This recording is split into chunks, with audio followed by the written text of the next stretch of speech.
police department! A devoted young father is gunned down in his doorway. Check for a pulse for me. It appeared that he had been shot in the head. He was laying in a pool of blood. No shoes, no socks. There was also baby supplies and baby clothing. The mother of his child says there are plenty of suspects. Honestly, there's a lot of people in his life that are pretty sketchy. She gave me numerous reasons why someone would want to kill him. You didn't shoot him. No, absolutely not. But when detectives untangle a carefully constructed web of lies, they discover a manipulative killer determined to control everyone around them.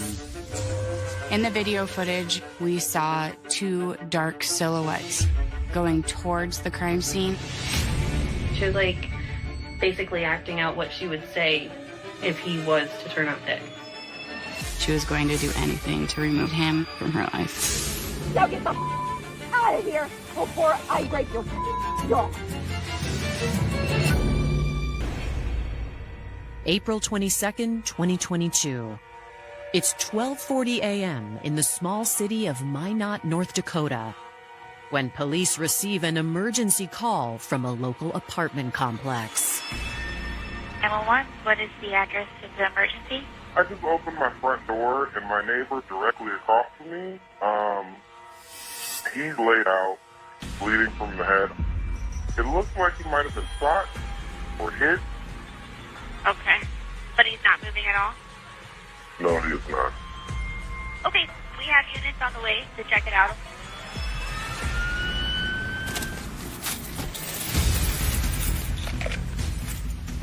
Minot Police Department! Make yourself known! When the patrol officers responded on scene, guns are drawn. I could see the male victim's feet had still been protruding from the apartment doorway. He was laying in a pool of blood. He was wearing pajamas, no shoes, no socks. Okay. Check for a pulse for me. No pulse. It appeared that he had been shot in the head. They had identified a .45 caliber shell casing that was just found just around the corner from the exterior apartment door. Our hope was to find the matching weapon that went with that shell casing. There's no weapon visible. The apartment's been cleared. When homicide investigators search the apartment, they find a driver's license identifying the victim as 22-year-old Alexander Eckert. That apartment was very clean. Nothing was rummaged through. Alex's cell phone was still there on scene as well. So we didn't think a robbery happened. There was also baby supplies and baby clothing and whatnot there to indicate that a child was living there, was going to live there at some point. The image that the apartment painted to me was that it was a well-prepared father. After observing the crime scene, my suspicion was that whoever had killed him, we opened the door for. So we knew that the person, the killer, was going to be somebody Alex knew. We have to figure out who the person is, know their story, if they're having issues with anybody, and talk to the people that's closest to them, because they're going to have the most information as far as who would want Alex dead.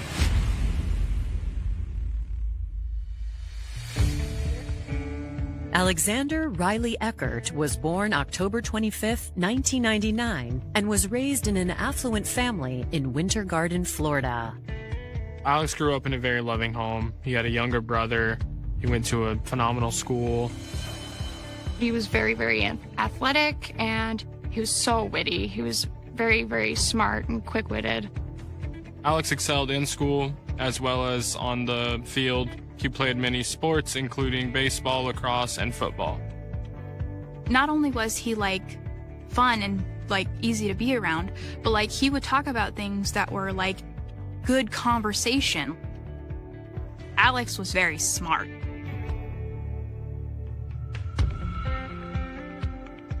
After the high-pressure environment of prep school and competitive sports, Alex decided to take some time off before enrolling in college.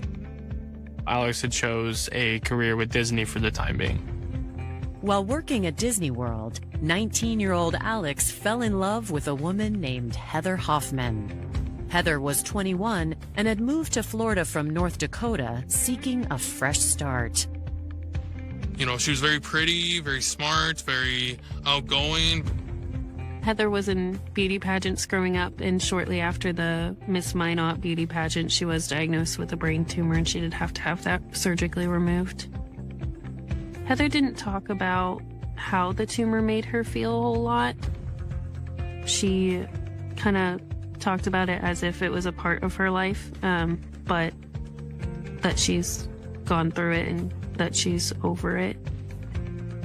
After Heather's surgery, she had moved to Florida, and that's where she started at Disney and met Alex. They seemed like the perfect couple, the ideal couple, madly in love with each other.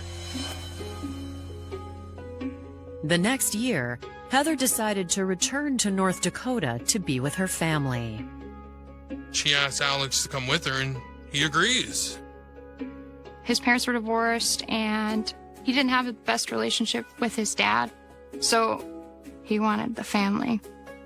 He wanted a big house and neighbors across the street that he could wave to, and he wanted babies, and he wanted to live his whole life with Heather. They moved in together, and in the summer of 2020, 22-year-old Heather and 20-year-old Alex found out they were having a daughter. He was overjoyed. This was an amazing thing.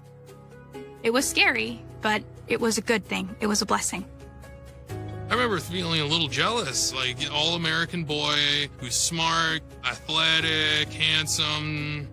He meets a girl and they have a baby. Like, it was your ideal true love story. To provide for his growing family, Alex took a job in retail and devoted himself to becoming the best husband and father he could be. Heather worked on the Air Force Base. Alex, we worked at one of those big box stores. He became a supervisor, and he just wanted to continue to move up the chain because he wanted to make good money. He wanted to grow. He was going to school for business part-time at Minot State University. He was just, overall, he was just living his best life. Unfortunately, the good times did not last after the stresses of parenthood took a toll on the young couple. They separated 7 months after their daughter's birth. It seemed like a switch got flipped. She kicked him out, and then he moved in with me shortly after. Heather was accusing Alex, saying he was a drunk and saying all these horrible, untrue things, that he was a bad father and stuff. And I think it just really took a toll on him. He was so committed to being a dad and so committed to building his life with this woman. The rug is swept from under his feet. He had no idea what to do. Alex was heartbroken, but determined to remain a steady presence in his daughter's life and work with Heather to share custody of their child. He was like, okay, if we're going to do this, then we're going to do it right. I'm still going to be, the best dad that I possibly can. But this devoted young father has been found murdered on the doorstep of his new home, leaving investigators to determine why. We had spent shell casings, .45 caliber, and a cell phone. That's all we had to go with, and we kind of had to build the case from there. We were able to quickly determine that there was no signs of a struggle. The door wasn't kicked in. It wasn't rammed, no damage, anything like that. So it signified to us that whoever Alex opened the door for, or whoever went into the apartment, Alex knew. I returned to the police department to look in our local database to see if we had any information or any contact with him previously. We learned that there was custody issues going on between Alex and Heather. Heather was making child abuse claims through the legal system, and they were in and out of court. About a month prior, she had filed some child abuse and sexual abuse claims against Alex. The case against Alex was ultimately inactive due to lack of evidence, but detectives can't ignore the conflict between him and Heather. After learning about issues she was having with Alex, we knew immediately we had to go talk to Heather. Coming up, Heather's family paints a disturbing picture of her ex-boyfriend. They definitely corroborated that Alex was basically a monster. And investigators track down a series of potential suspects. We didn't know, was he directly involved in the homicide, or he just doesn't want to get Heather in trouble?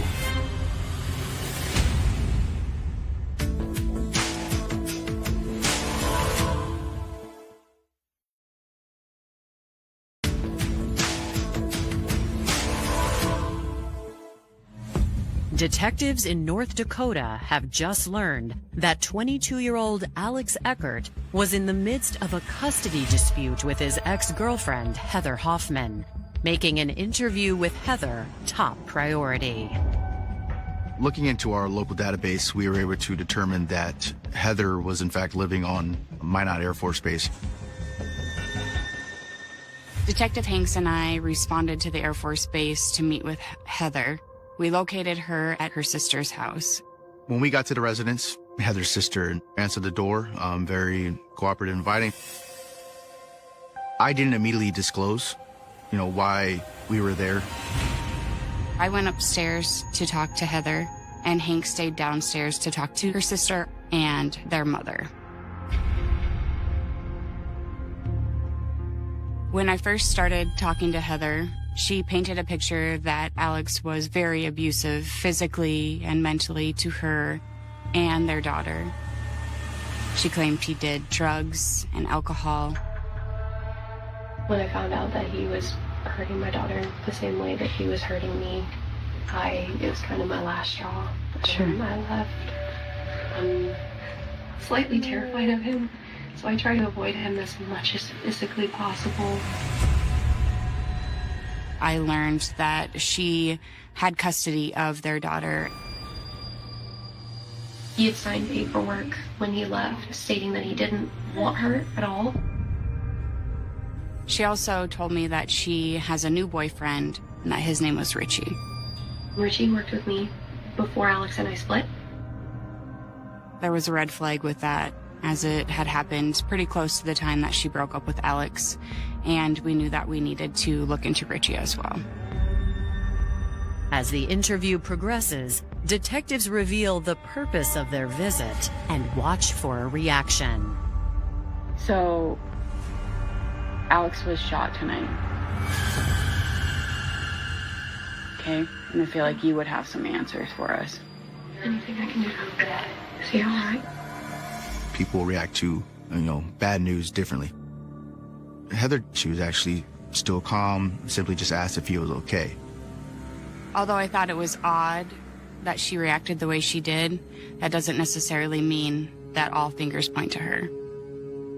When investigators reveal that Alex's injuries were fatal, Heather's stoic demeanor finally cracks.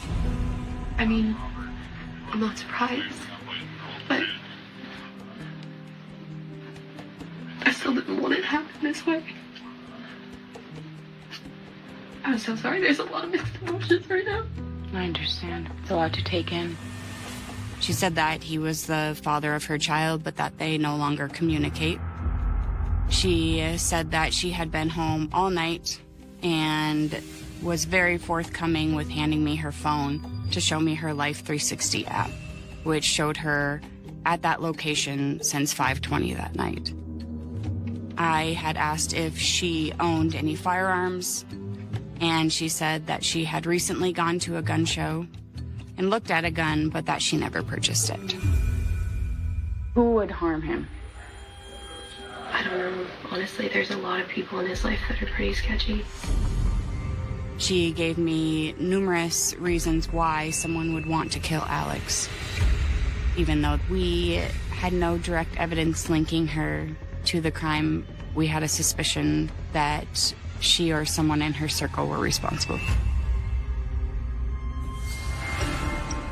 When speaking with Heather's mom and Heather's sister, they definitely corroborated that Alex was basically a monster. This is interesting because when we search Alex in our database, we see is that there was a case filed where she made the child abuse claims. However, it was immediately filed inactive. It was unfounded. There was no evidence to substantiate her claims. When I finally revealed that Alex was actually found this morning to be deceased, he was shot and killed, they did seem in pure shock. So the reason why we're here is because Alex is dead. Like he's dead. Like for sure. I don't like him anymore because he hurt my daughter, but oh my God. When I asked the whereabouts of Heather during the time frame of Alex's murder, Heather's sister confirmed that Heather was home the night of Alex's death. They were able to verify that she had been there the whole night. I mean, on base, you have to show your ID when you go through the gate. Can you not ask them? That was another thing we were gonna do. The military base is a town in itself. It's about 9 miles from the city of Minot. We asked the base to look into Heather's ID scans to see when was the last time she was seen being scanned into base. A review of the logs indicates Heather never left the base on the night of Alex's murder. Heather has an alibi, so investigators need to continue to pursue leads in the case and talk with other people to get to the bottom of what happened to Alex. We canvassed the area for any surrounding video surveillance. Detective Gurton had actually found video surveillance from a residence just east of Alex's apartment complex. In the video footage, we saw 2 dark silhouettes going towards the crime scene. We knew that we were looking at a big piece to the puzzle.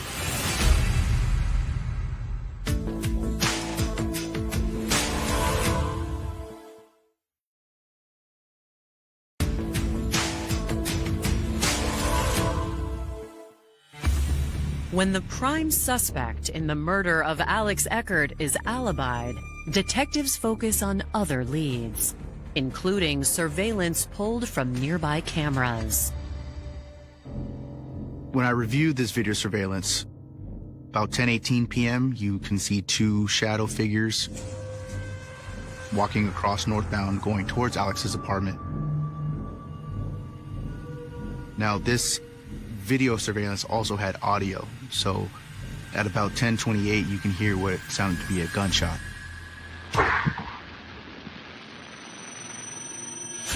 Two minutes later, at 10:30 p.m., the same 2 shadows are seen then walking back towards where they originally came. Even though it's very, very grainy footage, it was clear that the black silhouettes within the video footage were of a taller person and a shorter person. After learning that Heather had a new boyfriend named Richie, it did kind of bring in a possible new motive as to why Alex was murdered. There was the suspicion that Richie may have acted on her behalf to, in fact, kill Alex. So after speaking to Heather and her family, I made contact and spoke with Richie. He was cooperative. We asked him when he last saw Alex. Richie said he hadn't seen Alex since March 2nd. The reason why we're talking about it is because he was found dead in the middle of the night. Oh, So you haven't talked to him or anything like that? absolutely. You haven't had no issues? No, nope. It appeared as if he stayed out of anything that had to do with Alex and Heather's relationship. He was very forthcoming with information. Do you have any weapons? Yeah, I have a gun in my car. He had an AR, he had a judge, and he also had a 9mm. However, all firearms he indicated he had, none of them matched the caliber of the weapon used in Alex's case. Do you mind telling me where you were last night? I picked up my kid from basketball practice. Okay. And then went to my house. And when would you say you got home? I'd say 10:15. Is there anyone or anything that can verify you're at your house all night? I mean, my kid. After speaking with Richie, Detective Hanks and I asked Richie's son to confirm their whereabouts the evening prior. He confirmed, and they returned home and stayed there all night. At that time, we had no reason to believe that Richie had any involvement in Alex's death. Prior to speaking to Richie, when I asked Heather who would want to hurt Alex, she said a lot of people, and specifically people that he worked with. She identified Jason Dugan and a Dale Bonelli as these so-called shady friends. Investigators start by paying a visit to Dale Bonelli. With the police department. Do you know Alex Ecker? Yeah. Yeah, I know. How'd you know? How'd you find out? The journalists started rushing through me. I got extremely nervous. I told them I had seen a news article on Facebook stating that somebody in North Minot had been murdered the night before. I was not sure who it was. I found out due to cops knocking at my door. He had nothing but good things to say about Alex. His main information was that if something happened to Alex, that it probably had something to do with the Hoffman family. Just being straight up, you had nothing to do with it. You didn't shoot him. No, absolutely not. I love that guy. They then asked me who I thought had done it. I told them face to face that they needed to be looking at Heather and not his friends or coworkers. After confirming Dale's alibi, detectives question Jason Dugan, who has the same things to say about Alex and Heather. Heather painted a picture of Alex that he was abusive. It was a very vivid picture that he was essentially a monster in her life. And Dale and Jason painted the complete opposite picture. Jason alleges that certain members of Heather's family had been threatening towards Alex, heightening the tension. The only complaints that he ever had was about his ex. It was kind of interesting talking to Jason after we had just talked to Dale, because the two pretty much corroborated the information that Alex was afraid of Heather and Heather's family. On day 2 of the investigation, detectives hear from more friends about another detail Heather mischaracterized. April 23rd, I received a call from Tony and Danny, two sisters that were friends and coworkers of Alex. They called me saying they want to speak on Alice's behalf. We got a hold of Detective Hanks, and we tried to give him as much information as possible. We learned that Heather did not have primary custody of their daughter, but that she was just withholding the daughter from Alex. Alex and Heather had a growing dispute over custody of their child, and that dispute boiled over time, and it became very bitter. Heather was claiming that Alex was a drunk, which wasn't the case. Alex hated drinking. Alex didn't even like beer. Alex didn't like the taste of alcohol. She was claiming that Alex was abusive, and that couldn't be farther from the truth. In fact, none of Heather's abuse claims against Alex were ever substantiated. He was investigated, and every single time, they didn't find anything. Nothing that she was saying was holding water anymore. So the judge favored Alex's side. All of these things had been dismissed. She was being told by the judge, stop having supervised visits because he has equal rights. To detectives, the possibility of losing her child would give Heather plenty of motive to kill Alex. But with a tentatively confirmed alibi, someone else would have had to do it for her. There was a lot of men in Heather's life, from her brother-in-law, new boyfriend, co-workers. At the time, it stood to reason that there were questions being raised about, could one of these other individuals have killed Alex? In a stroke of luck, police receive a call reporting the discovery of a potential murder weapon. A neighbor of Alex's was walking in the area. and located a gun on the ground. She then contacted law enforcement, and that gun was seized. The gun is a .45 caliber pistol, which still contains several hollow point rounds. It was pretty likely that this was going to be our murder weapon just based off the vicinity, but at that time we just weren't sure. Authorities submit the gun for forensic testing. But before they can link the weapon to the murder or a suspect, they receive another tip.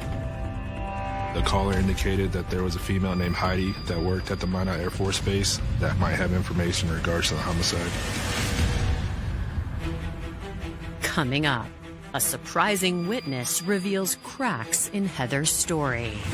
She said Heather was coming up with what she was going to say when Alex was killed. And the trail of evidence leads to a possible accomplice. I just heard it, that if I talk, that I'll end up like him.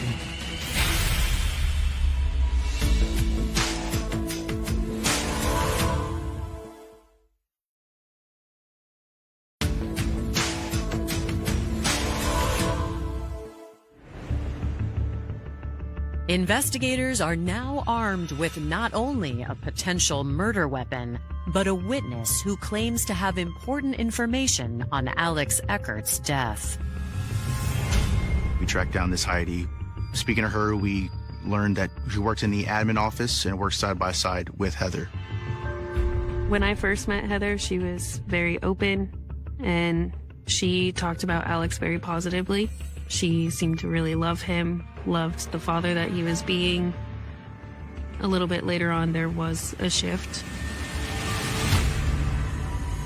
According to Heidi Cook, the change in the relationship was due to a new man in Heather's life, a coworker named Richie. They were very giddy around each other, flirting a lot throughout the day. That's when Heather started noticing things about Alex that she didn't quite like. According to Heidi, Heather wasted no time in breaking up with Alex to start dating Richie. When they had separated, she had Alex sign a document. And in that document, she had put that she would take full custody of their daughter. But according to Alex, Heather concealed this from him by only showing him the signature page. Alex did not know that that was a part of the document, and he was tricked into signing it. So then their custody battle began as he got a lawyer to fight this document. Heather would make a lot of accusations towards Alex about emotional, physical, sexual abuse, and when those allegations started off, I believed them. She would say he was a horrible father, he was a horrible partner, he was involved in drugs. As time went on, what she was saying wasn't adding up, and kind of started not believing what she was saying. Heidi tells us that Heather had made several comments of wanting Alex dead. It was even getting to the point where Heather was coming up with an alibi herself of what she was going to say when Alex was killed. She was like basically acting out what she would say if he was to turn up dead. Does she like actually have a gun or something? I think she does. What is that? Because they went to a gun show not too long ago. She said that she bought one. When Heidi told us that Heather in fact did buy a firearm, contrary to what Heather originally told us, this was a new revelation. We knew now we had to look back into Heather. As detectives begin the process of verifying Heather's gun purchase, they receive yet another call, this time from one of Heather's superiors. She found that there was a work order placed on Heather Hoffman's family residence on April 21st, the night of Alex's death. The work order indicated that a male named Jesse was going to respond to fix a furnace at the time when the homicide would have occurred. The work order had multiple red flags that we need to look into. The first one was that Heather created the work order herself, which is not typically how it is conducted.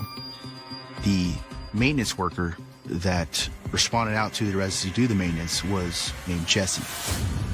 Now, this was odd to this manager because Jesse was not the on-call maintenance worker. It was also determined that the work order was created after the homicide. We handle work orders very frequently. It is stamped with your name when you do access the computer. Heather created the work order approximately 9 hours after Alex was shot.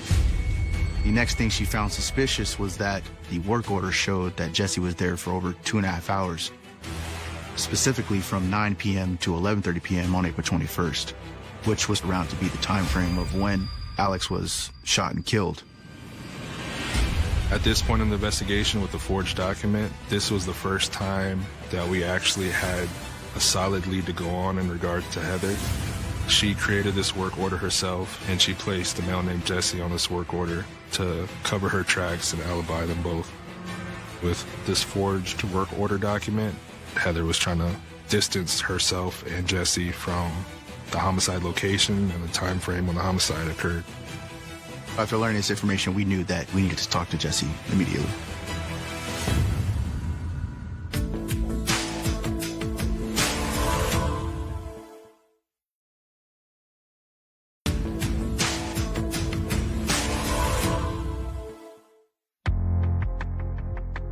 Three days into the investigation of Alex Eckert's murder, detectives believe they are close to tying his ex-girlfriend, Heather Hoffman, to the crime.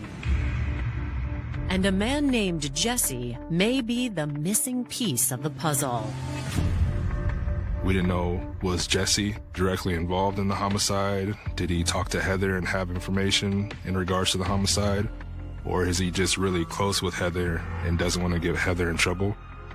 Sergeant Johnson and I made contact with Jesse at the Minot Air Force Base. We decided to speak with Jesse inside of one of our unmarked patrol units.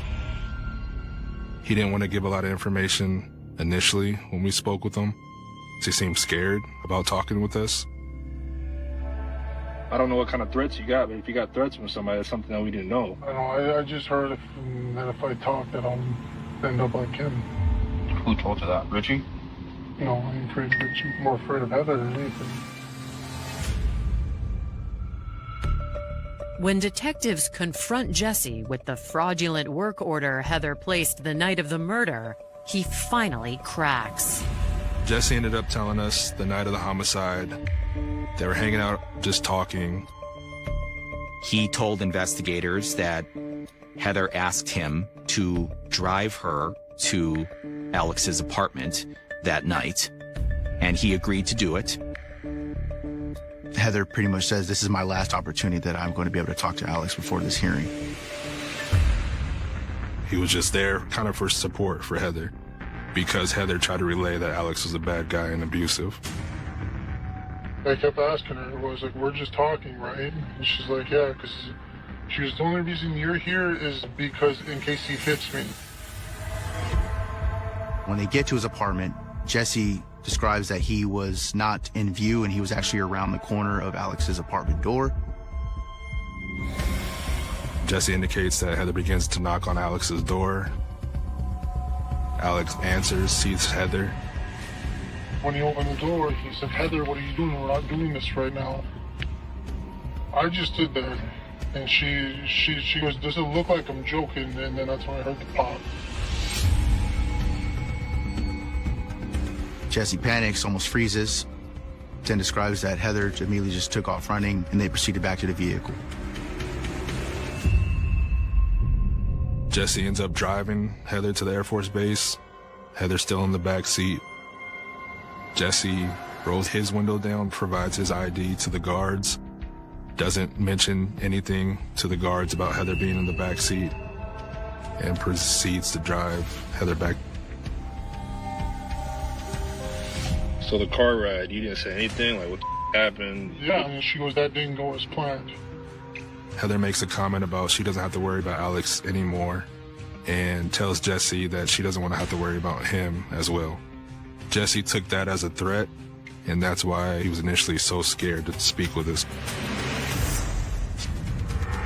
He said that night he didn't know she had a gun on her until the shooting, but he did know that she had purchased a gun because he was with her when she purchased it a month prior at the Minot gun show. Of course, that popped in our heads that maybe he was the one that pulled the trigger on behalf of Heather or trying to protect Heather.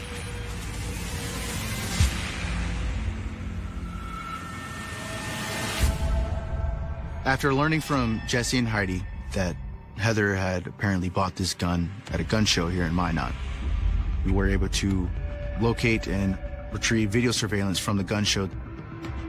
We could see Heather entering the gun show, and we could see Heather leaving the gun show, and another family member of Heather's was carrying the firearm. We also received the E-trace on the firearm that was recovered across the street from the crime scene, and was found that that was in fact the firearm that Heather had bought from this gun show.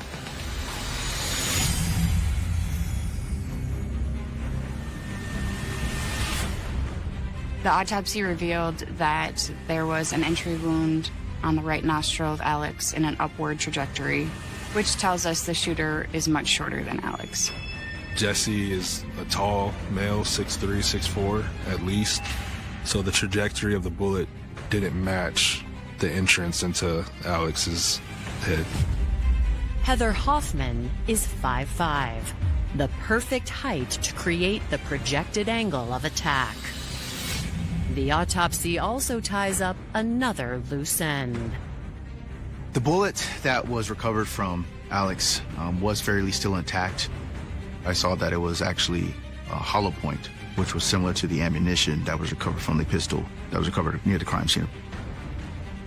We did conduct ballistics on the firearm, and that's where we learned that Heather's firearm was in fact the murder weapon. It was used to kill Alex Eckert. Law enforcement then needs to work with prosecutors to build a case that they can convince to a jury of 12 people that this is in fact the person who carried out this crime.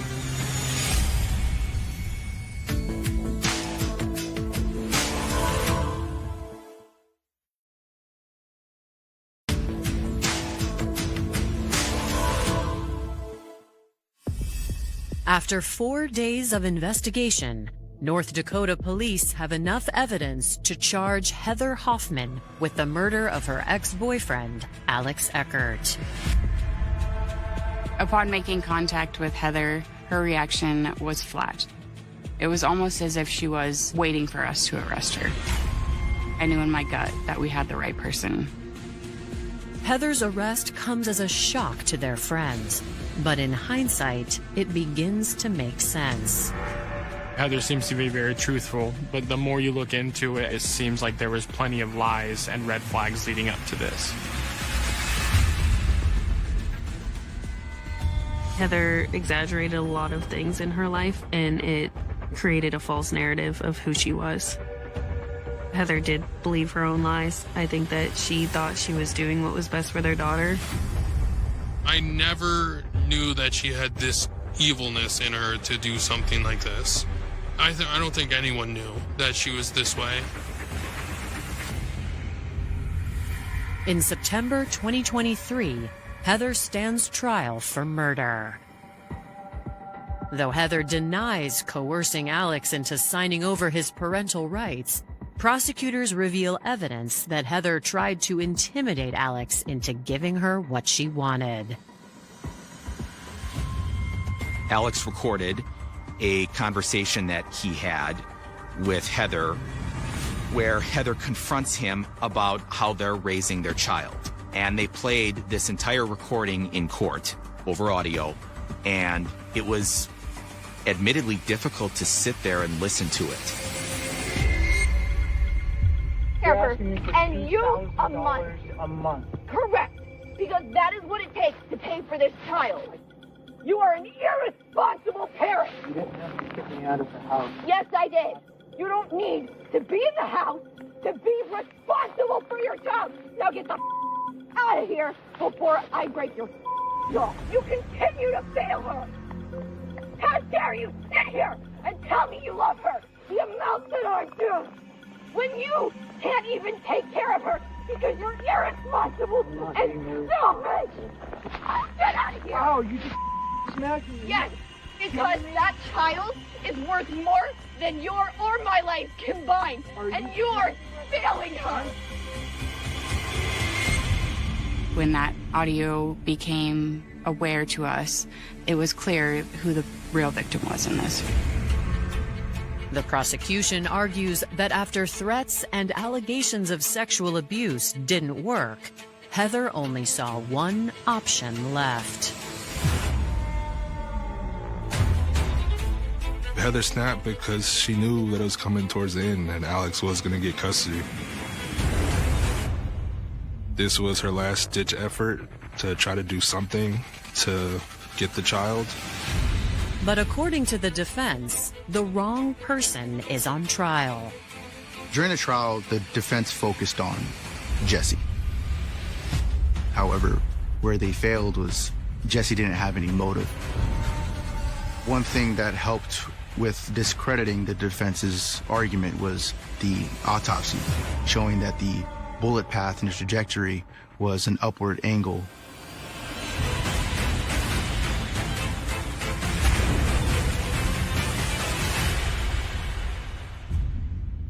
On September 12th, it is left to the jury to decide. After a swift deliberation, they return with a verdict. Heather was convicted of double-A felony murder in Alex Eckert's death, and she was later sentenced to life in prison without the possibility of parole. Further, the judge ordered that she have no contact with her child, specifically because she took that right away from Alex. It's just such a loss that now the child lost both parents, but she got what she deserved because this is unredeemable. This is unforgivable. She has no remorse. She was going to do anything to remove Alex from her life. The time with Alex was unforgettable. There's only good memories. There's no bad ones. I'm really happy that I was able to have these memories with him. We were supposed to make so many more. His daughter's pink beanie, he took it everywhere with him. He was working so hard for her. This was all for her, is what he would say.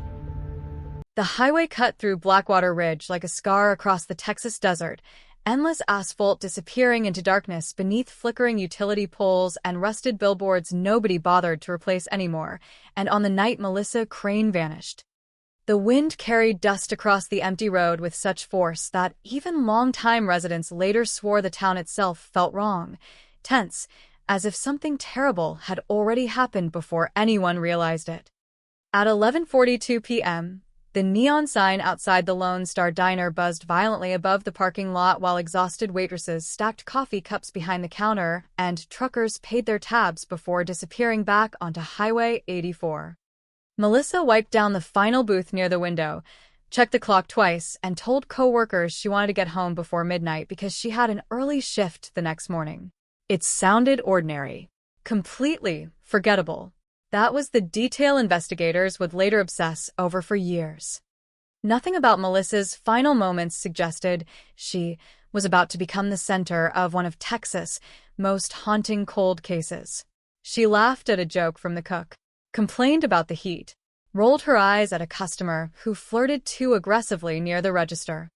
Then she walked outside carrying her purse and keys, stepping into a parking lot lit only by weak yellow floodlights and the distant glow of passing 18-wheelers roaring through the dark like mechanical thunder. 40 minutes later, she was gone.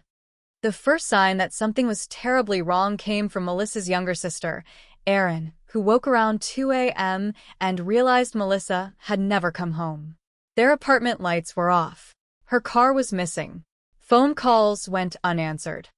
At first, the family assumed she had stayed with friends after work, but by sunrise panic spread quickly through Blackwater Ridge because Melissa Crane was predictable in the safest possible way. She called her mother every morning.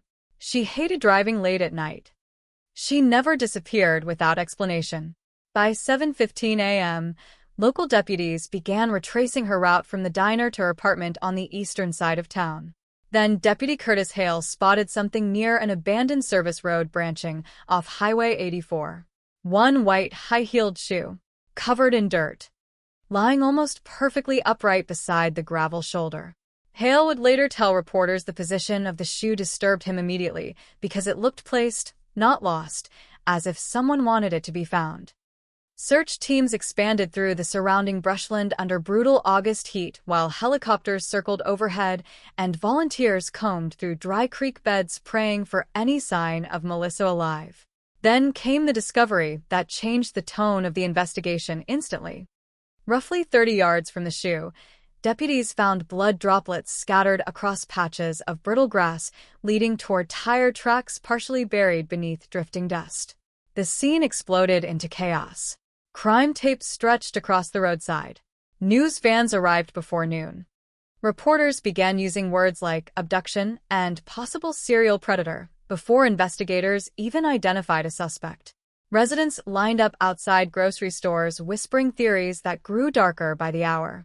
Some claimed cartel traffickers used the highway corridor after midnight. Others insisted drifters passed through constantly. But a retired rancher living nearby delivered the first truly chilling statement. Around midnight, he reportedly heard a woman scream once, sharply, then silence. No gunshot. No crashing vehicle. Just one scream cut short beneath the desert wind. Detectives immediately feared Melissa had been taken alive. The possibility terrified the town. Blackwater Ridge had always been the kind of place where people left doors unlocked and knew neighbors by first name. Children rode bicycles at dusk without fear. Elderly couples sat on porches late into the evening watching trucks drift through town.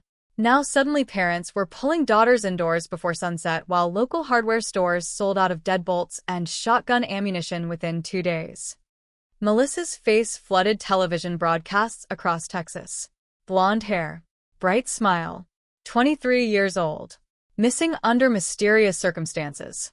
The headlines spread fast because Americans had seen stories like this before, and they rarely ended well. Detectives interviewed every employee at the diner through the night. Most described nothing unusual. Melissa finished work, cashed out tips, left alone. But one dishwasher named Hector Alvarez remembered seeing a pickup truck idling near the parking lot around closing time. Older model, dark blue. Driver sitting motionless, with headlights off. Hector could not identify the plate number or even the driver's face clearly, but he insisted the truck remained parked there for at least 20 minutes before Melissa walked outside. Investigators immediately circulated bulletins across multiple counties searching for the vehicle. Hundreds of tips poured in, nearly all worthless. Then another witness emerged. A gas station clerk located 2 miles from the diner claimed Melissa entered the station briefly shortly after leaving work.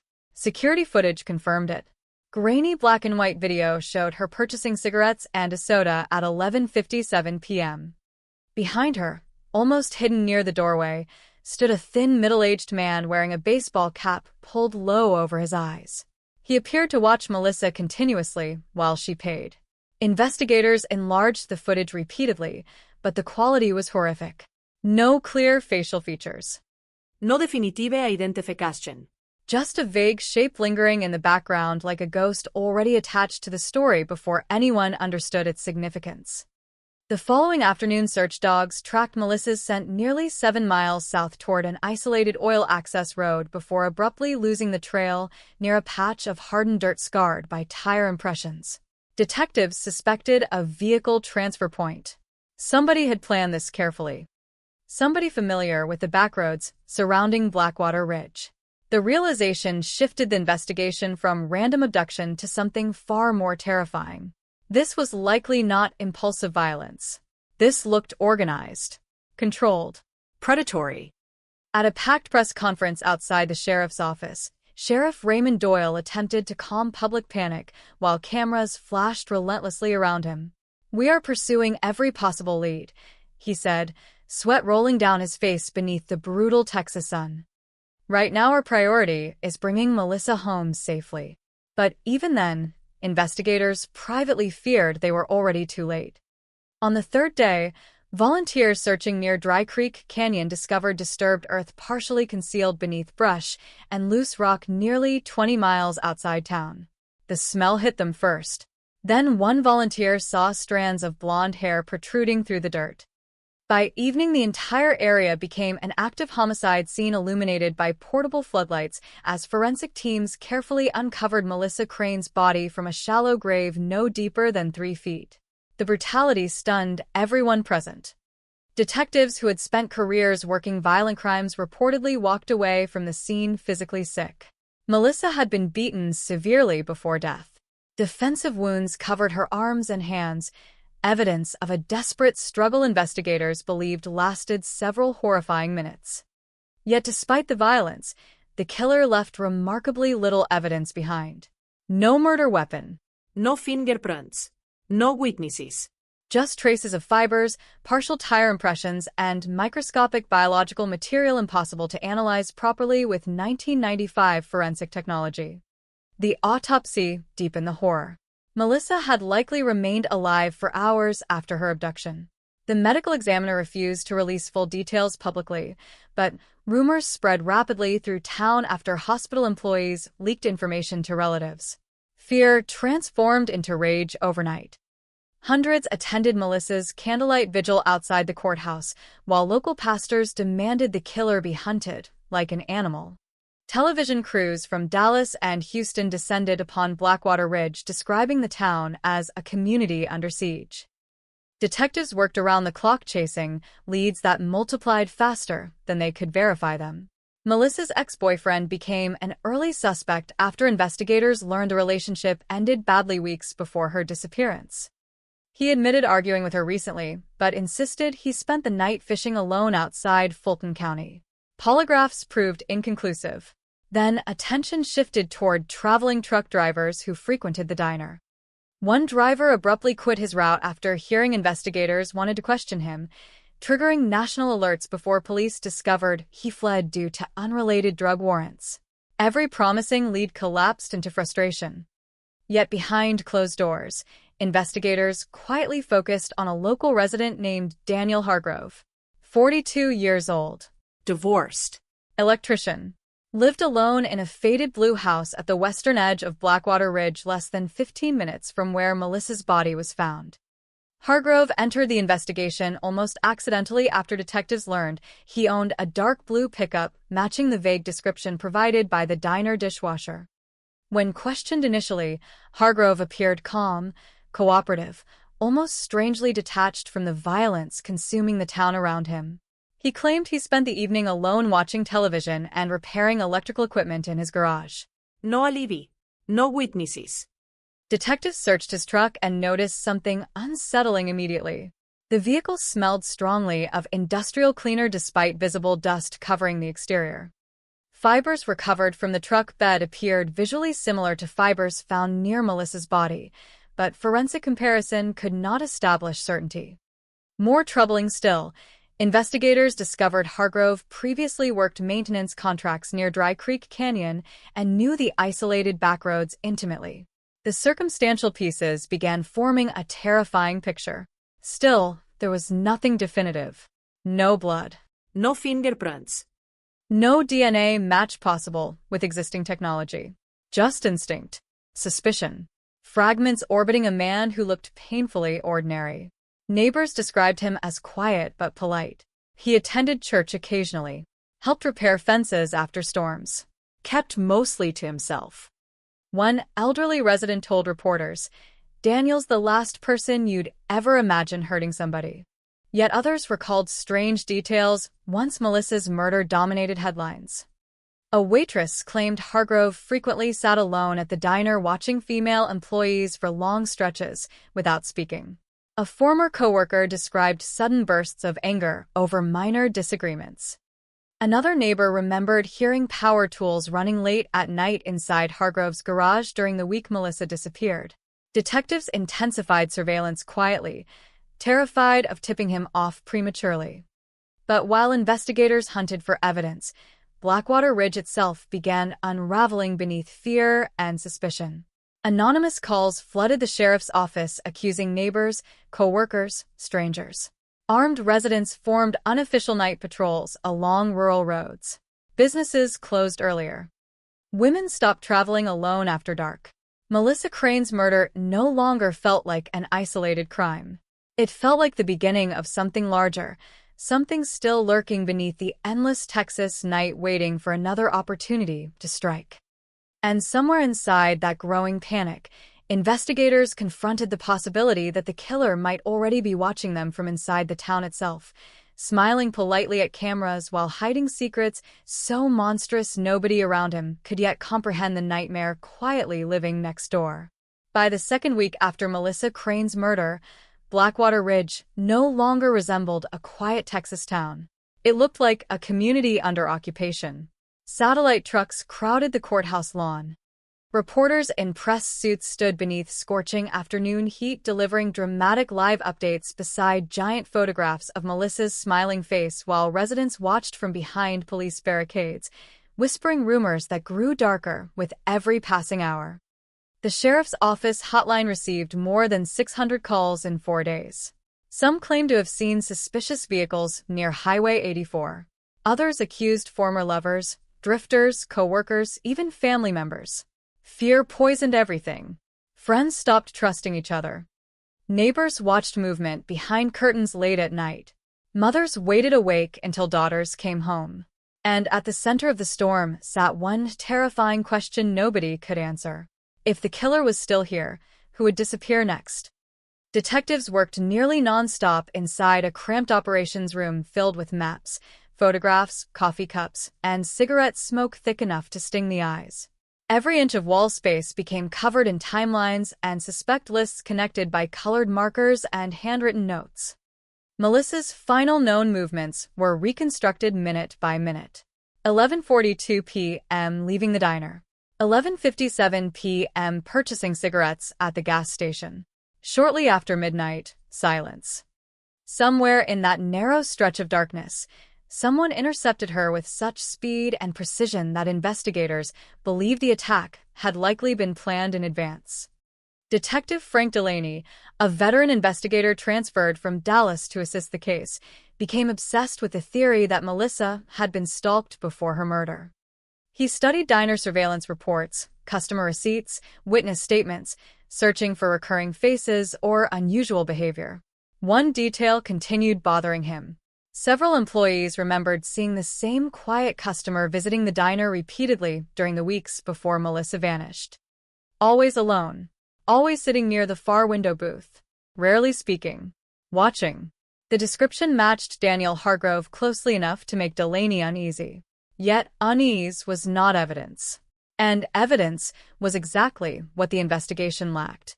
Forensic analysts spent days examining Melissa's clothing, fingernail scrapings, and fibers recovered near the burial site. The results frustrated everyone. Hair samples found on Melissa's jacket could not be conclusively matched to any suspect.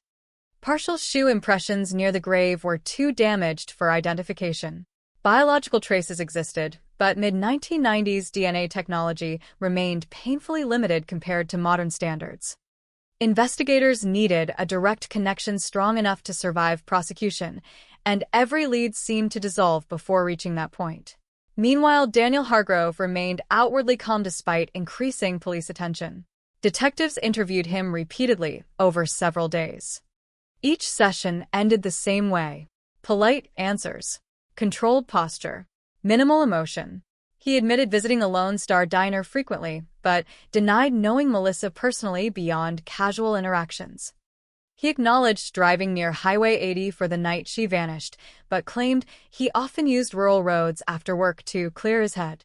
When pressed about inconsistencies in his timeline, Hargrove never raised his voice, never panicked, never demanded a lawyer. He simply repeated himself carefully while staring at investigators with an expression so blank that several detectives later described it as deeply unsettling. One investigator recalled feeling as though Hargrove had rehearsed every answer long before Melissa disappeared. Outside the interrogation room, public suspicion exploded. Local newspapers stopped dancing around the investigation and openly hinted at a primary person of interest connected to the case. Though authorities never officially named Hargrove, details leaked constantly through anonymous sources inside law enforcement. Residents noticed unmarked police vehicles parked near his home late at night. Reporters photographed detectives carrying evidence boxes from his garage. The pressure intensified dramatically after search teams discovered a patch of burned fabric and melted plastic barrels behind an abandoned property once rented by Hargrove years earlier. Investigators initially believed they had finally uncovered physical evidence tied to Melissa's murder. Television stations interrupted programming with breaking news alerts, but laboratory testing crushed the excitement almost immediately.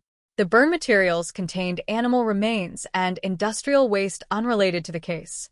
Another dead end. Another collapse. Yet the atmosphere surrounding Hargrove continued growing darker. Former acquaintances began contacting police with stories that sounded increasingly disturbing. An ex-girlfriend described waking one night to find him standing beside the bed staring silently at her while she slept. A co-worker claimed Hargrove frequently disappeared during lunch breaks without explanation and returned covered in dirt or scratches he refused to discuss. Another woman alleged he became frighteningly angry after she rejected his romantic advances years earlier. None of the stories proved violent crimes, but together they painted the portrait of a deeply unsettling man hiding beneath an ordinary exterior. Investigators dug further into his background and uncovered troubling incidents stretching back more than a decade. In 1987, a woman in neighboring Ashton County reported being followed home repeatedly by a man driving a blue pickup truck matching Hargrove's vehicle. No charges were filed. In 1991, another waitress complained informally that a creepy electrician kept watching her after work outside a roadside diner 30 miles away. Again, nothing criminal. Just fragments. Shadows. Patterns impossible to ignore once Melissa Crane lay dead beneath Texas soil. Then came the phone call that shifted the investigation into terrifying new territory. 5 days after Melissa's funeral, 28-year-old Carla Jennings vanished after leaving a grocery store outside Fulton County nearly 40 miles from Blackwater Ridge. Her disappearance initially seemed unrelated. Different town. Different circumstances. But detectives froze when they reviewed security footage from the parking lot. Carla loaded groceries into her car around 9:18 p.m. In the far background, barely visible beneath weak parking lot lights, sat an older dark blue pickup truck. Witnesses later recalled seeing the vehicle following Carla's sedan onto Highway 17 shortly before both disappeared into darkness. The similarities were impossible to ignore. Panic detonated across West Texas instantly. Newspapers screamed about a potential serial predator hunting women along rural highways. Cable news stations began referring to Melissa Crane's murder as the Blackwater Ridge cold case, even though only weeks had passed. Parents canceled school activities. Businesses closed earlier. Gun sales surged across multiple counties. Women refused to travel alone after sunset. Investigators realized they were no longer dealing with one isolated homicide. They were racing against a killer who might already be searching for another victim. Massive search operations flooded Fulton County within hours of Carla Jennings' disappearance. Her abandoned car was discovered near a drainage ditch alongside a deserted farm road. Person side. Keys still hanging from the ignition. Driver's side door slightly open. No blood visible. No sign of struggle. Just another woman erased from existence beneath the endless Texas night. Search dogs tracked Carla's scent toward nearby fields before abruptly losing it near tire impressions investigators believed belonged to a truck. The pattern mirrored Melissa's case almost perfectly. Detectives immediately requested warrants to intensify surveillance on Daniel Hargrove. They searched his property again with cadaver dogs, excavated sections of his backyard, drained a water tank behind his garage, and dismantled portions of an old storage shed. Cameras captured every moment while reporters speculated breathlessly about possible hidden graves beneath the property. But once again, investigators found nothing directly connecting him to either victim. No blood. No bodies. No murder weapon. Hargrove watched calmly from his porch as police tore apart his land under the gaze of national media. The image unsettled the public profoundly. A quiet man standing motionless while investigators searched for evidence of unimaginable violence surrounding him. Some residents became convinced he was taunting authorities intentionally. Others argued police were targeting an innocent eccentric because they lacked real suspects. The division fractured Blackwater Ridge completely. At Melissa Crane's memorial services, conversations no longer focused solely on grief. They focused on fear, Rage. suspicion. Residents demanded arrests. Families begged for protection. Sheriff Doyle faced growing criticism from state officials accusing local investigators of mishandling evidence and leaking sensitive information to media outlets. Inside the department, morale collapsed under pressure. Detectives slept in offices. Arguments erupted constantly over investigative strategy. Some officers believed Hargrove was unquestionably guilty and urged aggressive interrogation tactics. Others warned the case remained dangerously circumstantial. Without stronger forensic evidence, prosecutors feared any premature arrest could destroy the investigation permanently. Then another horrifying discovery emerged from Melissa's autopsy files. The medical examiner confirmed evidence suggesting Melissa had likely been restrained for a period before death. The revelation transformed the public narrative instantly. This was no spontaneous roadside killing. Investigators now believed the murderer abducted Melissa, held her somewhere temporarily, then transported her body to Dry Creek Canyon after the attack, which meant one unbearable possibility suddenly consumed the investigation. Somewhere near Blackwater Ridge existed a hidden location where Melissa Crane spent her final hours alive. Detectives reviewed abandoned buildings, warehouses, barns, trailers, storage units, any place capable of concealing a captive victim without attracting attention. One location immediately drew interest. A rundown repair garage previously rented by Daniel Hargrove, less than 2 miles from Highway 84. Officers executed another search warrant, ripping apart walls and flooring while forensic teams scanned for blood evidence using chemical luminol sprays. Tiny traces appeared glowing faint blue beneath sections of concrete. Excitement surged briefly through the investigation before laboratory analysis revealed the blood belonged to animals, likely from hunting activity years earlier. Once again, the case slipped backward into uncertainty. Still, Detective Frank Delaney refused to let go of Hargrove. Late one evening, after another fruitless interrogation, Delaney reportedly told fellow investigators something that would later become infamous throughout the department. "The problem isn't whether he did it," he said quietly while staring through observation glass toward the empty interview room. "The problem is that he's smarter than we are."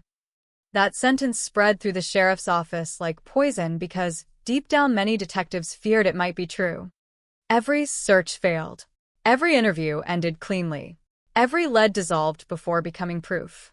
Yet Melissa Crane remained dead. Carla Jennings remained missing. And somewhere beyond the floodlights, press conferences, and endless speculation, a predator still walked freely beneath the Texas sky while an entire region waited for the next scream to shatter the darkness. The search for Carla Jennings began before sunrise, and by noon the fields outside Fulton County looked like a military operation unfolding beneath gray Texas skies as deputies on horseback pushed through tall grass. Volunteers formed human chains across drainage ditches, and helicopters thundered overhead while reporters crowded roadside barricades waiting for another nightmare to unfold in real time. Everyone remembered Melissa Crane. Everyone understood what this could mean. Mothers clutched daughters tighter inside grocery stores. Gas stations emptied before dark. Across West Texas, women began carrying knives in purses and checking rearview mirrors obsessively during nighttime drives because now there were 2 victims, 2 disappearances connected by shadows, highways, and a growing fear that somebody was hunting women across county lines without leaving evidence behind. Carla Jennings had disappeared less than 6 weeks after Melissa's murder, and investigators immediately noticed the similarities piling up with terrifying precision. Both women vanished late at night. Both were alone. Both disappeared near isolated roadways connected to Highway 84. Most disturbing of all, witnesses again reported sightings of an older dark blue pickup truck lingering near the area shortly before Carla vanished. Detectives did not release that information publicly at first because panic was already spiraling beyond control, but internally the investigation shifted violently toward one central possibility. They were no longer hunting a single killer. They might be hunting a serial predator. Sheriff Doyle assembled investigators from multiple counties inside a cramped conference room where maps covered nearly every wall surface. Colored markers traced routes between Melissa Crane's abduction site, Carla Jennings' abandoned car, and Daniel Hargrove's known work locations over the previous year. The pattern emerging on paper felt suffocating. Hargrove's electrical maintenance contracts repeatedly placed him near isolated industrial corridors connected by rural backroads almost perfectly aligned with both disappearances. Coincidence remained possible. Texas was enormous. Highway routes overlapped constantly. But the more detectives studied timelines, the harder coincidence became to believe.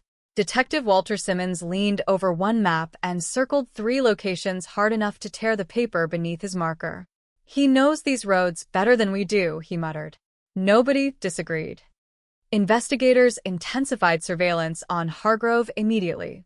Unmarked vehicles parked near his home around the clock. Officers tracked his movements through town. They photographed every stop, every interaction, every late-night drive. What unsettled them most was how ordinary he appeared. He bought groceries, visited hardware stores, attended Sunday church services, waved politely at neighbors while children rode bicycles past his lawn. There was no visible darkness. No obvious lie. Just routine. Calm routine. The kind investigators often feared most. Because monsters who looked dangerous were easier to catch. Monsters who blended and could survive forever. Then came the first major break in the case.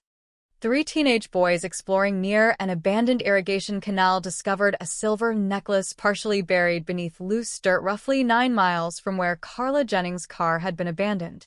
Carla's sister identified it immediately during questioning. Carla wore the necklace every day. Search teams flooded the area within hours. Cadaver dogs alerted repeatedly near a dense patch of overgrown brush, but despite extensive excavation, no body was found. Detectives instead uncovered signs that somebody had been there recently. Tire impressions, burned fabric remnants, traces of bleach inside the soil. Somebody had attempted to destroy evidence. Somebody methodical. Somebody careful. Forensic teams worked through the night beneath portable floodlights while media helicopters circled overhead broadcasting live footage across Texas. The pressure on law enforcement became unbearable. News stations openly questioned whether authorities had failed to stop a serial killer after Melissa Crane's murder. Headlines grew harsher each day. Second woman vanishes. Is Texas hunting a serial predator? Why has nobody been arrested? Sheriff Doyle stopped sleeping entirely. Officers described him wandering investigation rooms after midnight, staring silently at evidence boards while chain-smoking cigarettes one after another. The case was consuming everyone involved. Families received threats from conspiracy theorists. Witnesses changed statements repeatedly after media attention overwhelmed them. False confessions arrived weekly from unstable individuals desperate for notoriety. Yet despite the chaos, investigators remained locked onto Daniel Hargrove. The problem was painfully simple. Suspicion was not proof. And proof still refused to materialize. Detectives obtained another search warrant targeting Hargrove's property more aggressively this time. They tore through the garage with forensic luminol searching for blood traces invisible to the naked eye. They dismantled sections of drywall, dug beneath portions of the backyard, examined drains, pipes, tools, vehicle interiors. Again, they found disturbing details without decisive evidence. Industrial gloves hidden inside a locked toolbox. Nylon rope matching a type commonly sold across Texas. A hunting knife cleaned so thoroughly forensic analysts recovered almost nothing from its surface. Hargrove remained calm through all of it, almost unnaturally calm. During questioning, he answered carefully, never requesting a lawyer, never raising his voice. At one point, Detective Simmons slammed photographs of Melissa Crane and Carla Jennings onto the table demanding answers. Hargrove studied the images silently for several seconds before looking up and asking a question investigators would remember for decades. "You really think I'm smart enough to pull something like this off?" Simmons later admitted the question disturbed him deeply because it sounded less like denial and more like curiosity. The interview ended without arrest. Again. Blackwater Ridge reacted violently once rumors spread that Hargrove had been questioned repeatedly. Some residents defended him publicly, insisting law enforcement was targeting an innocent man because they lacked better suspects. Others became convinced he was guilty beyond doubt. Anonymous graffiti appeared near his property, reading "Killer Lives Here." Someone smashed his truck windows during the night. Local radio hosts debated the investigation daily, while callers screamed accusations over live broadcasts. Yet through all the chaos, Hargrove never left town. Never disappeared. Never panicked. He simply repaired the windows, returned to work, and continued living quietly beneath a cloud of suspicion growing darker by the week. Then investigators uncovered something buried deep inside archived police records that changed the emotional tone of the case entirely. 9 years earlier, another young woman named Teresa Vale disappeared briefly outside Amarillo before reappearing days later in a state investigators described as severely traumatized. Teresa refused to discuss details publicly at the time, claiming memory gaps prevented her from identifying the attacker clearly. The case faded quickly, because she survived. But Detective Simmons noticed similarities immediately while reviewing old files. Teresa described waking inside an unfamiliar structure smelling strongly of motor oil and industrial chemicals. She remembered hearing electrical equipment humming somewhere nearby. She remembered a man speaking softly, calmly, apologizing repeatedly while refusing to show his face directly under the light. Most chilling of all, Teresa recalled seeing a faded blue pickup truck parked outside before escaping during heavy rain. Investigators tracked Teresa Vale down in New Mexico, where she now lived under a different name. During interviews, she appeared visibly shaken when shown Daniel Hargrove's photograph. Tears filled her eyes almost instantly. But even after all those years, she could not make a positive identification. "I think it's him," she whispered, "but I can't swear to it." Again, not enough. Never enough. The frustration inside the investigation reached dangerous levels.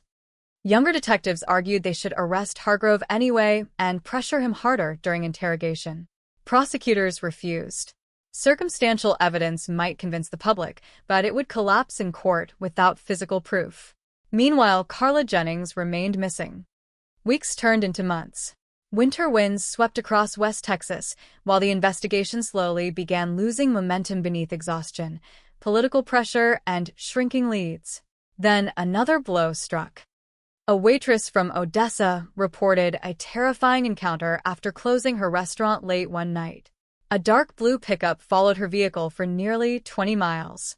She managed to escape only after speeding into a crowded truck stop filled with people. Investigators raced to interview her. She described the driver as middle-aged, thin, quiet-looking. When shown Hargrove's photograph, she immediately pointed at it. "That's him," she said. Detectives felt adrenaline surge through the room. Finally something concrete. But defense attorneys quickly dismantled the identification process after learning the waitress saw media coverage before viewing the photograph lineup. Her statement became contaminated legally. Another dead end. Another collapse. By early spring, public fear had transformed into something colder and more corrosive. People no longer expected quick answers. They expected more victims. Women avoided Highway 84 entirely after sunset. Churches organized self-defense classes. Parents installed floodlights and alarm systems across Blackwater Ridge. The town no longer resembled the quiet Texas community it once had been. Melissa Crane's murder had changed everything. And somewhere beneath that growing paranoia lurked an even darker possibility investigators refused to discuss publicly. If Daniel Hargrove truly was responsible, if he really had abducted Melissa and Carla, then statistically speaking predators like him rarely stopped after only 2 attacks. Which meant somewhere beyond the flashing police lights, beyond the news headlines and roadside searches, another woman might already be driving alone beneath the Texas night, completely unaware that a predator could be watching her from the darkness. Waiting patiently beside the highway for the perfect moment to strike again. Winter settled over West Texas like a slow-moving bruise, cold winds tearing across empty highways while Blackwater Ridge continued living beneath the shadow of two women who had vanished into darkness, and one-man investigators could not stop watching. Christmas lights appeared across porches that year, but they looked wrong somehow, dimmer, fragile, unable to cut through the fear gripping the town. Melissa Crane had been dead for 4 months. Carla Jennings remained missing without a trace. And Daniel Hargrove still walked freely through grocery stores and gas stations while detectives followed him from a distance, like hunters stalking prey they still could not legally touch. Inside the sheriff's office, exhaustion had started turning into obsession. Detective Walter Simmons looked worse every week. His wife reportedly begged him to step away from the case after he began waking in the middle of the night screaming Melissa Crane's name. Other investigators weren't doing much better. Deputies slept on office couches. Coffee pots burned nonstop. Case files spread across every available surface. Entire walls became timelines connecting disappearances, witness sightings, vehicle descriptions, work schedules, and geographic clusters stretching across counties. And everywhere they looked, Daniel Hargrove's name kept surfacing.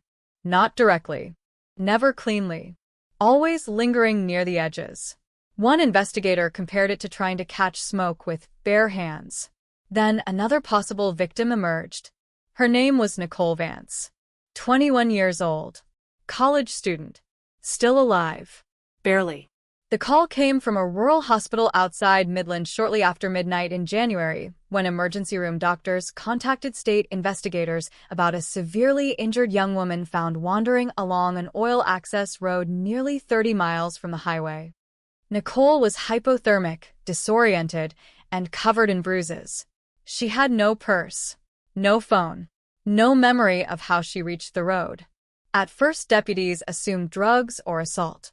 Then Nicole started describing fragments. A truck. Dark interior. The smell of bleach. A male voice speaking calmly beside her while country music played softly somewhere in the background. The room inside the hospital fell silent, because investigators had heard details like this before. Nicole claimed she accepted help from a man after her car supposedly overheated outside a convenience store near Odessa. She remembered him appearing friendly, helpful, soft-spoken, middle-aged. Then gaps. Broken pieces. She recalled waking briefly inside what felt like a garage or workshop. Concrete floor. Metal shelves. Electrical wires hanging from walls. She remembered trying to scream before being struck violently across the face. After that, almost nothing. Only flashes. Rain against metal roofing. A hand gripping her hair. A man apologizing repeatedly. "I'm sorry," he kept saying. "I'm sorry you saw me." Detectives immediately showed Nicole multiple vehicle photographs. She pointed toward an older blue pickup. Same model as Daniel Hargrove's truck. Then they showed her photo lineups. When Hargrove's image appeared, Nicole froze. Her breathing changed instantly. Eyes locked onto the photograph. Investigators leaned forward carefully. "Do you recognize him?" Nicole stared for several long seconds. Then tears rolled down her face. "I think that's him." Think. Again, that horrible word. Think. Not certainty. Not enough. But closer than ever before. Investigators moved aggressively this time. Search warrants multiplied. Surveillance intensifiée. State authorities joined the investigation formally, bringing additional forensic teams and behavioral analysts into Blackwater Ridge. The FBI even reviewed portions of the case quietly behind closed doors after similarities emerged between Melissa Crane's murder and several unsolved disappearances scattered across rural Texas through the late 1980s and early 1990s. The pattern was horrifying. Young women, late-night travel, remote highways, minimal evidence. Bodies either hidden carefully or never found at all. Behavioral profilers studying the case reached disturbing conclusions quickly. The killer likely possessed advanced familiarity with isolated infrastructure routes and industrial areas. He probably maintained stable employment requiring travel between counties. Organized personality. Controlled emotional presentation. Capable of appearing trustworthy under normal social interaction. One profiler reportedly circled Hargrove's name on a board and said quietly, "If it's him, he's done this before." That sentence spread through the investigation like poison, because suddenly Melissa Crane no longer looked like the beginning. She looked like the first known victim. And there was a difference, a terrifying difference. Meanwhile, Daniel Hargrove continued behaving almost unnervingly normal. He repaired electrical transformers during the day, visited diners at night, attended church twice in February. One surveillance officer admitted the calmness started affecting investigators psychologically. "He acts like he knows we can't touch him." Then came the mistake. Small. Almost invisible, but enough to crack the investigation open slightly wider. During surveillance near a hardware store, officers observed Hargrove purchasing industrial-strength cleaning chemicals, heavy-duty plastic sheeting, and large rolls of duct tape. None of those items were illegal individually. Together, they looked deeply suspicious. Detectives followed him carefully afterward. Hargrove drove nearly 40 miles outside town toward an abandoned utility station once used by county electrical crews decades earlier. Investigators watched from a distance as he entered the property, carrying supplies into a deteriorating maintenance structure hidden behind overgrown fencing. The decision came immediately. Move in. Officers surrounded the building before dawn the next morning. Weapons drawn. Flashlights cutting through freezing air. They expected resistance. Instead, they found silence. Dust. Darkness. The structure appeared abandoned. Then investigators noticed signs somebody had been living there intermittently. Food wrappers, blankets, portable radio equipment. And beneath a pile of tarp inside a rear storage room, detectives uncovered something that caused several officers to physically step backward. Women's clothing. Dozens of items. Shoes. Scarves. Undergarments. Jewelry. Some stained. Some torn. Some carefully folded. Every item photographed and cataloged immediately. The atmosphere inside the building shifted from tension to dread. Because suddenly this no longer resembled fantasy or paranoia. This looked real. Very real. Forensic teams worked nonstop through the site while reporters gathered outside police barricades after scanner leaks reached local media. Helicopters circled overhead again. News anchors spoke breathlessly into cameras describing major developments in the Blackwater Ridge investigation. Then investigators found the photographs. Hidden inside a locked toolbox beneath electrical equipment. Polaroids. Dozens of them. Women. Some alive. Some appearing unconscious. Faces partially obscured. Several images too disturbing for investigators to describe publicly. No clear shots of the photographer. No definitive proof Hargrove took them. But one detail froze the room completely. In the background of one photograph, barely visible near a concrete wall, investigators spotted a faded Lone Star Diner employee jacket. Melissa Crane had worn one identical to it. Sheriff Doyle immediately requested an arrest warrant. Prosecutors refused again. The photographs alone could not establish homicide directly. Defense attorneys would argue the items were planted, stolen, or unrelated without stronger forensic linkage. Investigators erupted in anger. Simmons reportedly punched a wall hard enough to fracture 2 fingers. 36 hours later, the case became even worse. Daniel Hargrove vanished. Surveillance teams lost him shortly after sunset during heavy rain outside Midland County. One moment his truck remained visible near a frontage road. The next moment, he disappeared into darkness. Panic detonated across law enforcement instantly. Roadblocks spread through multiple counties. Helicopters launched. National alerts issued. Because now investigators believed a probable serial predator was loose, armed with full knowledge police had discovered his hidden site. And nobody knew where he went. For 72 hours, Texas descended into chaos. Women refused to leave homes after dark. Truck stops reported customers sleeping inside locked vehicles rather than driving isolated roads. Rumors exploded online and across radio broadcasts. Some claimed Hargrove crossed into Mexico. Others insisted he was already hunting again. Then, just before dawn on the 4th day, a rancher outside Abilene spotted a dark blue pickup abandoned near a dry riverbed. Officers arrived expecting an ambush. Instead, they found the truck empty, cleaned thoroughly. No sign of Hargrove anywhere nearby. But inside the cab, investigators discovered something chilling. A newspaper clipping about Melissa Crane's murder folded carefully beneath the driver's seat. And written across the top in black marker were 6 words that would haunt investigators for decades. "You were never close to me." The message shattered morale inside the investigation. Because despite months of surveillance, endless interviews, and growing evidence pointing directly toward Daniel Hargrove, the man had simply vanished into Texas itself. No body, no arrest, no answers. Just another ghost swallowed by endless highways and desert darkness. Weeks passed, then months. Search efforts slowly weakened beneath shrinking leads and political pressure. Some investigators remained convinced Hargrove committed suicide somewhere remote where his remains simply had not been discovered. Others believed he escaped successfully using aliases and backroads he knew better than law enforcement ever could. But Detective Simmons refused to believe the story ended there.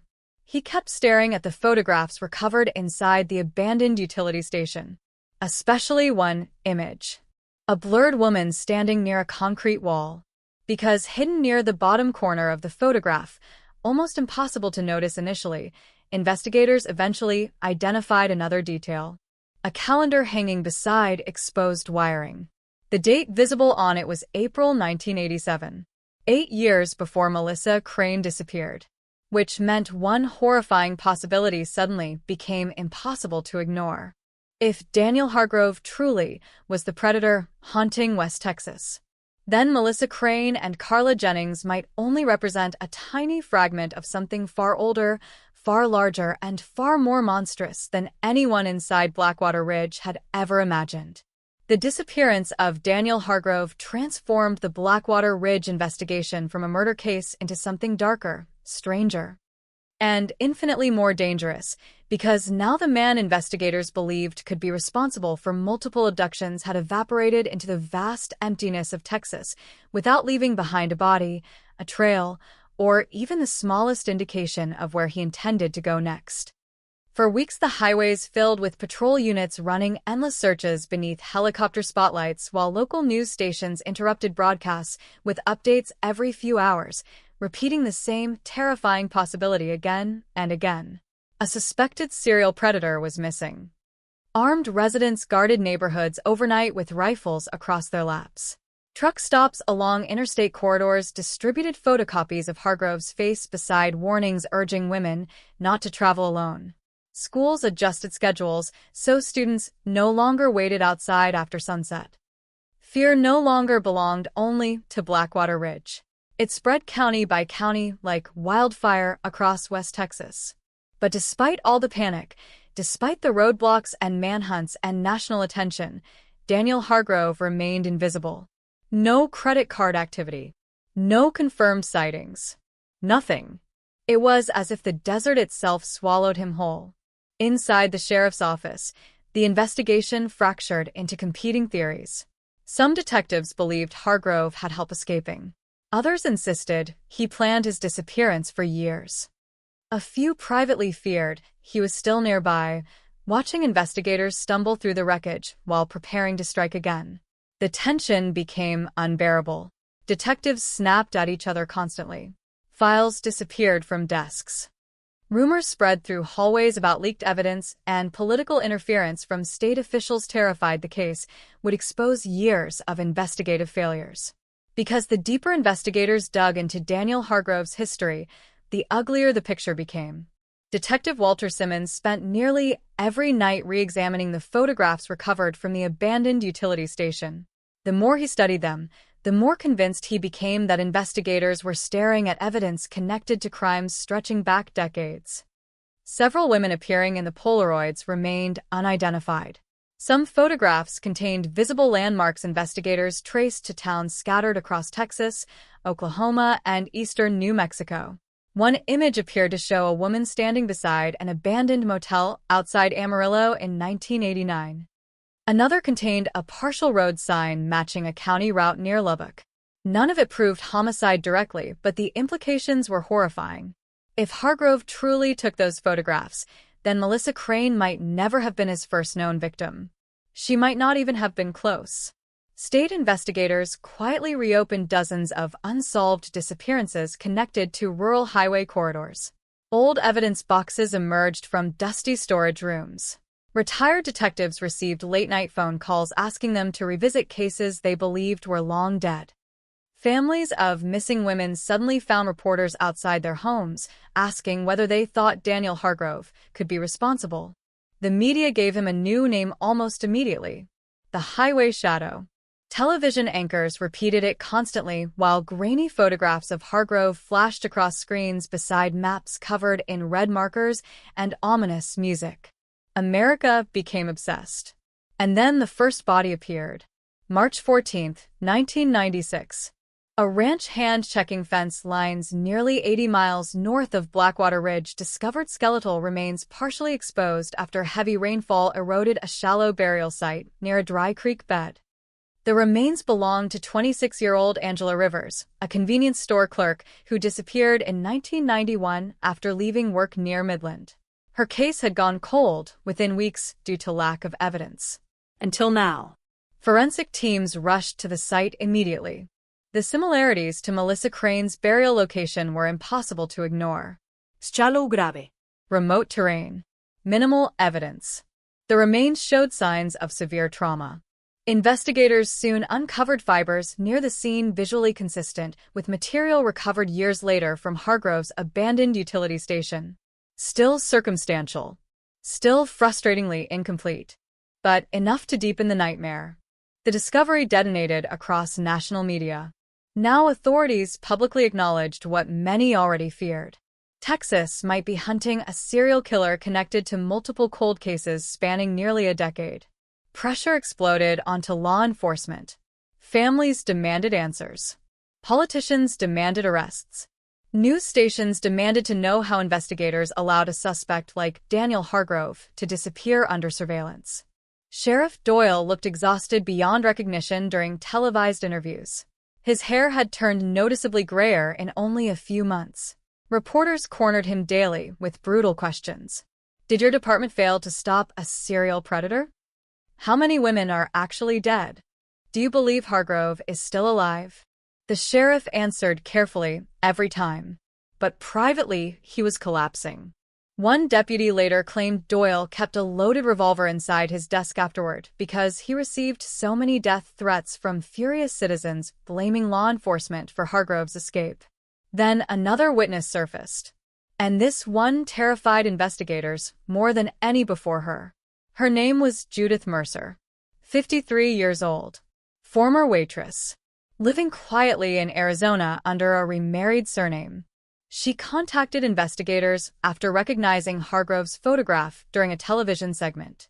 Judith claimed she encountered him in 1988 while working nights at a roadside diner outside El Paso. At first, the interactions sounded ordinary. A quiet customer, polite, soft-spoken, always alone. Then one night, Judith noticed the same blue pickup waiting outside after closing. The truck followed her for nearly 20 miles through isolated desert roads. When she finally stopped at a gas station crowded with travelers, the vehicle lingered nearby for several minutes before disappearing into darkness. Weeks later, another waitress from the diner vanished permanently. Her name was Cynthia Neal, 22 years old. Never found. Judith never reported the suspicious truck originally because nobody connected the events at the time. Now, staring at Daniel Hargrove's face on television nearly 8 years later, she became physically sick. Investigators flew to Arizona immediately. During interviews, Judith described something deeply unsettling about Hargrove. He didn't look angry, she said quietly. He looked lonely. That detail haunted Detective Simmons afterward because psychological profilers reviewing the case increasingly believed Hargrove murdered not from explosive rage, but from a pathological desire for control, companionship, and domination. The victims were not random to him emotionally. He studied them, followed routines. Choses isolées moment carefully. And after the abductions, He appeared to preserve reminders. Photographs, Clothing. Jewelry. trophies, evidence not only of violence, but of obsession. The theory made investigators revisit Nicole Vance's statement from the hospital months earlier. One phrase suddenly became critical. "I'm sorry you saw me." Not "I'm sorry." Not "I didn't mean to hurt you." "I'm sorry you saw me." As if exposure itself triggered the violence. As if the killer desperately needed to maintain two separate identities. Normal neighbor, predator. And once someone crossed the line between those worlds, they could never be allowed to leave. Meanwhile, the manhunt deteriorated rapidly. Sightings flooded hotlines daily from nearly every southern state. Most proved false immediately. Elderly men driving blue pickups became targets of suspicion everywhere. Innocent strangers were assaulted in parking lots. One man in Oklahoma was hospitalized after vigilantes mistakenly believed he resembled Hargrove from television broadcasts. The fear had become uncontrollable. Then came the most disturbing development yet. On April 2nd, investigators received a package mailed directly to the Blackwater Ridge Sheriff's Office. No return address. No fingerprints. Inside sat a single Polaroid photograph. Freshly developed. The image showed an empty stretch of highway at night illuminated only by headlights. At first the photograph appeared meaningless. Then investigators noticed a figure standing near the roadside far in the distance. A woman. Alone. And written across the bottom in black marker were 7 words. She should not have been out there. The room reportedly went silent after detectives examined it. Because the implication felt unmistakable. Either Daniel Hargrove was still alive and taunting investigators, or somebody else connected to the crimes was watching everything unfold. FBI profilers immediately warned local authorities the mailing represented a dramatic escalation. The sender wanted attention, recognition, psychological control over the investigation itself, which meant another attack could be coming. Surveillance increased everywhere. Undercover officers flooded truck stops and highway diners. Patrol units monitored isolated routes overnight. Still nothing. Weeks passed again. No Hargrove. No arrests. Only growing dread. Then, on a windy evening in late April, Detective Simmons received a phone call at home just after midnight. Male voice. Calm. Soft. Almost emotionless. "You missed one," the caller said. Then the line disconnected. Investigators traced the call to a roadside payphone nearly 40 miles outside Blackwater Ridge. By the time officers arrived, the area was empty except for blowing dust and darkness stretching endlessly beneath the Texas sky. But beside the payphone, they found something waiting. A silver bracelet later identified as belonging to Carla Jennings. And suddenly the horrifying possibility investigators feared from the beginning came crashing back harder than ever before. Because if Daniel Hargrove really placed that bracelet there, if he truly made the phone call, then after months of searching, media chaos, and nationwide panic, the suspected killer haunting Texas was not dead. He was still out there. Still watching. Still moving through the darkness. And somewhere beyond the empty highways and abandoned backroads of West Texas, another woman might already be inside his truck listening to him speak softly in the dark while the entire state hunted a ghost nobody could catch. The phone call changed everything because after months of uncertainty, after endless theories that Daniel Hargrove might be dead in some remote canyon or hiding across the Mexican border beneath a false identity, investigators suddenly faced the terrifying reality that the man they believed responsible for multiple murders could still be moving freely across Texas while actively watching the investigation unfold in real time. Carla Jennings' silver bracelet sat inside an evidence bag beneath fluorescent lights while detectives stared at it in exhausted silence, understanding immediately what the message meant. Hargrove was not running blindly. He was communicating, taunting, controlling the pace of the hunt itself. And somewhere deep beneath that realization lurked an even darker possibility. He might enjoy the attention. By May 1996, the Highway Shadow investigation had become one of the largest manhunts in Texas history. Federal agents joined local task forces. Behavioral analysts constructed detailed psychological profiles describing a highly organized predator capable of compartmentalizing extreme violence beneath a mask of normal social behavior. Roadside billboards displayed Daniel Hargrove's face beside hotline numbers and warnings. Truckers pinned newspaper clippings inside diners across the Southwest.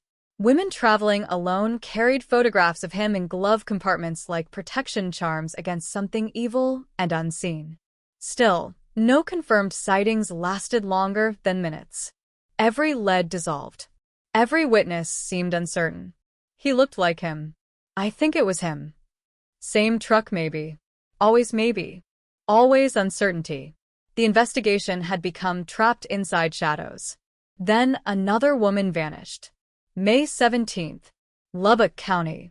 Her name was Denise Harper, 24 years old. Night manager at a roadside motel located near Interstate 27.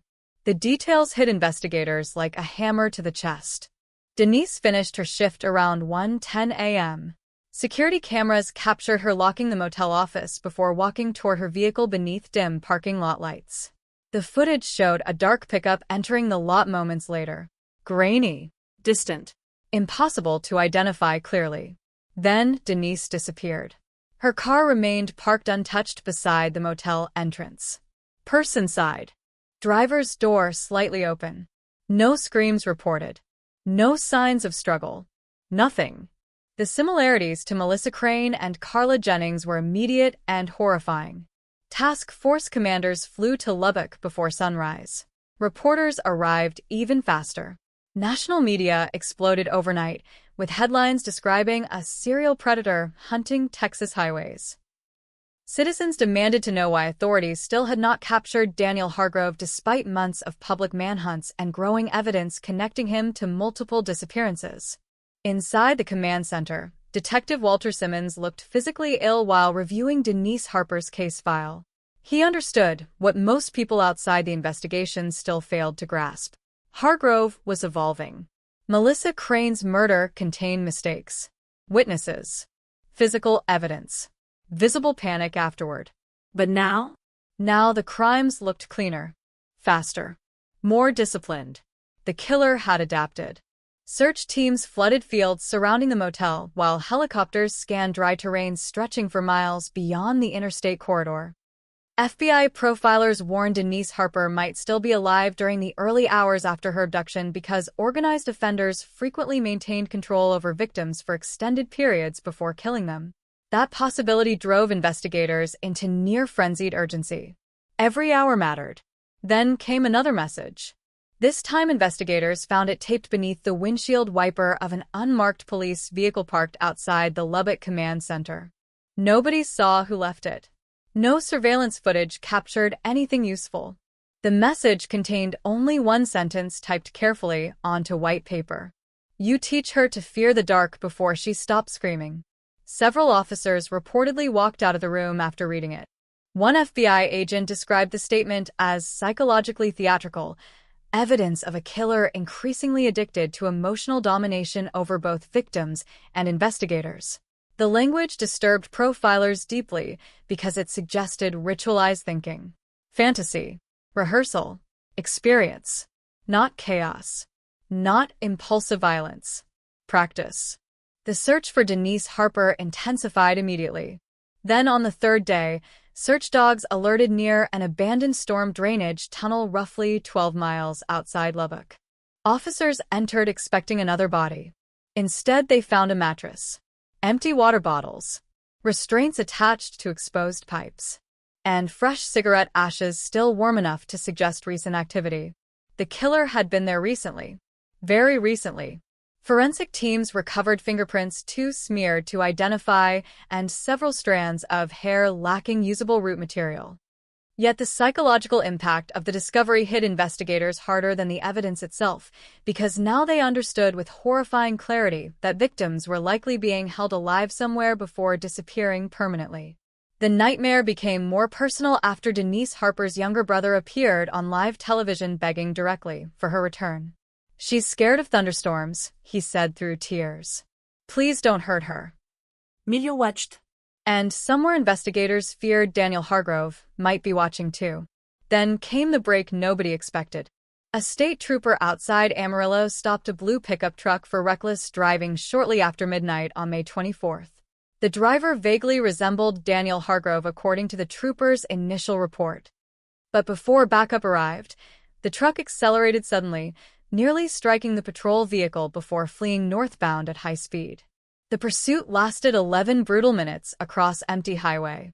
Then the pickup swerved violently onto a dirt service road and vanished into darkness during a dust storm. By the time officers reached the area, the truck sat abandoned near an old cattle gate. Empty. Again. But this time investigators found something inside the vehicle that froze the entire task force. Blood. Fresh blood. Forensic teams worked through the night while helicopters circled overhead, illuminating glowing dust like smoke across the plains.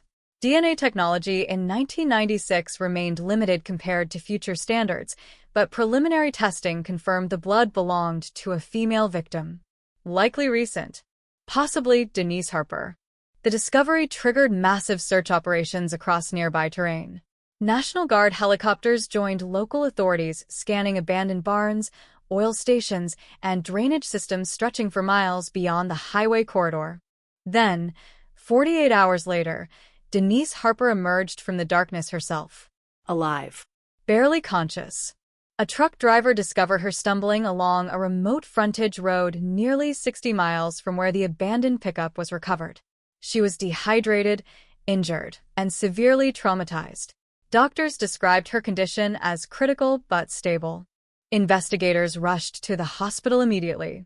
Denise could barely speak initially, but over several days fragments began surfacing. Enough fragments to terrify everyone listening. She described waking inside a dark structure filled with electrical equipment and chemical smells. The man holding her captive rarely shouted, rarely lost control. Instead, he spoke softly almost all the time, discussing weather, music, ordinary life as though nothing horrifying was happening around them. He wanted me calm, Denise whispered. He kept saying calm girls survive longer.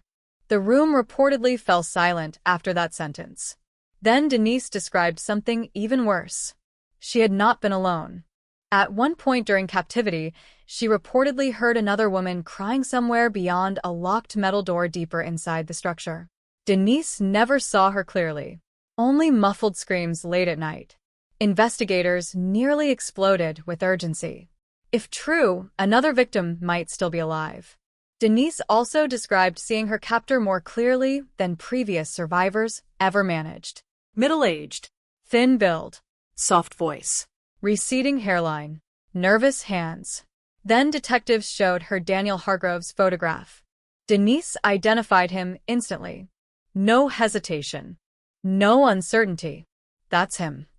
Finally, investigators had a surviving witness willing to testify directly. The breakthrough electrified the entire case.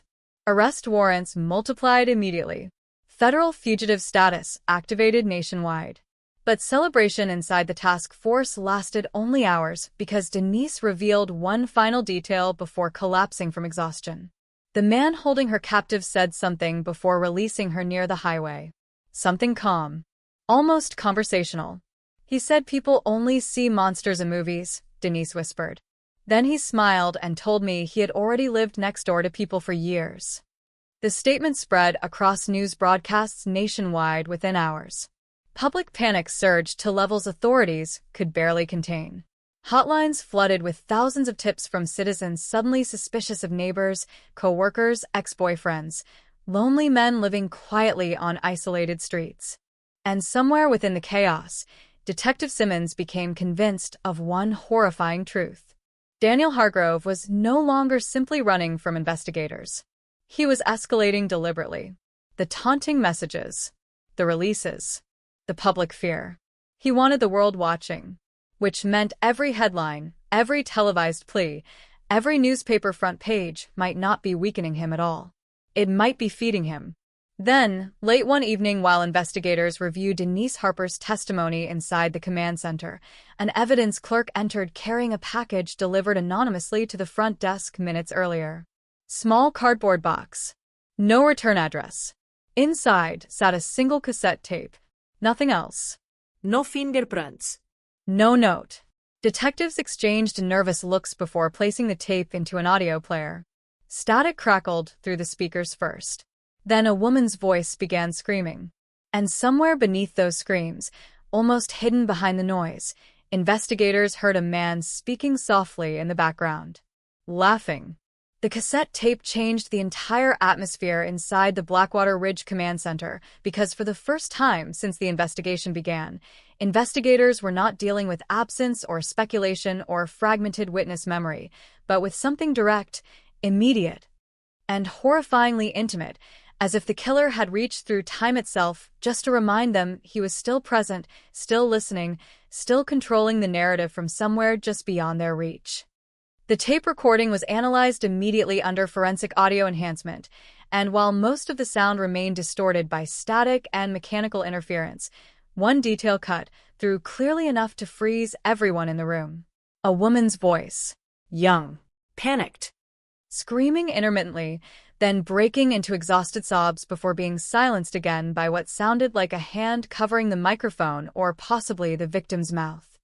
Beneath it, faint but unmistakable, was a man speaking in a calm, almost conversational tone, as if discussing something ordinary, as if violence itself had become routine. Investigators replayed the recording dozens of times that night. Each playback made the same realization more unbearable. The man was not shouting, not threatening, not frantic.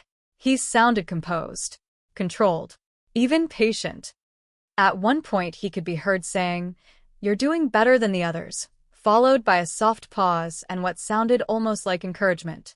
That sentence alone triggered a shift in the entire psychological profile of the suspect. This was no longer interpreted as purely impulsive abduction or opportunistic violence. This was sustained captivity behavior, structured dominance, a pattern of control that extended beyond physical restraint into emotional conditioning. Detective Walter Simmons sat alone in the observation room long after others left, staring at the cassette tape case placed inside an evidence bag. His hands were shaking, not from fear of the unknown anymore, but from the growing certainty that the unknown had a shape, a voice, a method. Denise Harper's testimony had already confirmed a second captive might exist. The tape suggested that victim might still have been alive at the time of recording.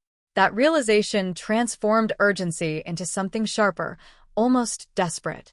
By dawn, federal authorities expanded the search grid again, this time focusing on abandoned industrial zones, electrical substations, and remote utility corridors across West Texas. The reasoning was simple. The suspect's known history as an electrician provided access to restricted infrastructure sites, places with power, isolation, and concealment, places where sound would not travel, places where someone could vanish without neighbors noticing. Then came the breakthrough nobody expected. A maintenance worker outside Sweetwater reported discovering a locked service hatch beneath an inactive substation that had not been inspected in years. The hatch was partially concealed by metal debris and overgrown scrub vegetation. When investigators arrived, they found signs of recent disturbance. Fresh tire impressions nearby, footprints leading toward the structure, and faint traces of bleach smell drifting from inside the sealed entryway. The decision to breach the site was immediate. Officers descended into the structure under portable floodlights, weapons drawn, moving slowly through narrow concrete corridors lined with electrical conduit and rusted panels humming faintly despite supposed deactivation. The deeper they went, the stronger the chemical odor became. Then they heard it. Not a voice, not movement, something worse. Silence that felt intentionally maintained. At the end of the corridor, they found a reinforced steel door, locked from the outside. The breach took minutes that felt like hours. When the door finally gave way, investigators entered a room that would later be described in internal reports as psychologically destabilizing. The space contained makeshift living conditions, a mattress, food supplies, bottled water, medical kits, and restraints attached to a heavy metal frame embedded into the floor. But no victim. No Daniel Hargrove. only evidence that someone had been there recently. Very recently. Photographs pinned to the walls confirmed what investigators already feared. Multiple women, some identified, some still unknown, arranged almost methodically across metal surfaces. Not chaotic, not random, organized like a catalog. Then they found writing scratched into the concrete wall above the mattress. Calm keeps them alive longer. The phrase was repeated twice. Investigators stood in silence for nearly a full minute before anyone spoke. The realization was unavoidable now. They had not been chasing a man who simply abducted victims. They were chasing someone who constructed environments, controlled conditions, possibly moved victims between locations, which meant the search perimeter was far too small, and had been from the beginning. Outside, media helicopters arrived within hours as news of the discovery leaked. Reporters described it as a potential torture site, though officials refused to confirm details publicly. Families of missing women began arriving at the perimeter demanding updates, holding photographs in trembling hands while shouting names into police barricades. Then, just as investigators began processing evidence, another call came in. This time from a truck driver near the New Mexico border. He reported seeing a woman standing beside an abandoned roadside payphone in the middle of nowhere. She appeared injured, barefoot, disoriented. When he stopped to help, she allegedly ran toward his vehicle screaming incoherently before collapsing. By the time emergency responders arrived, the woman had vanished again.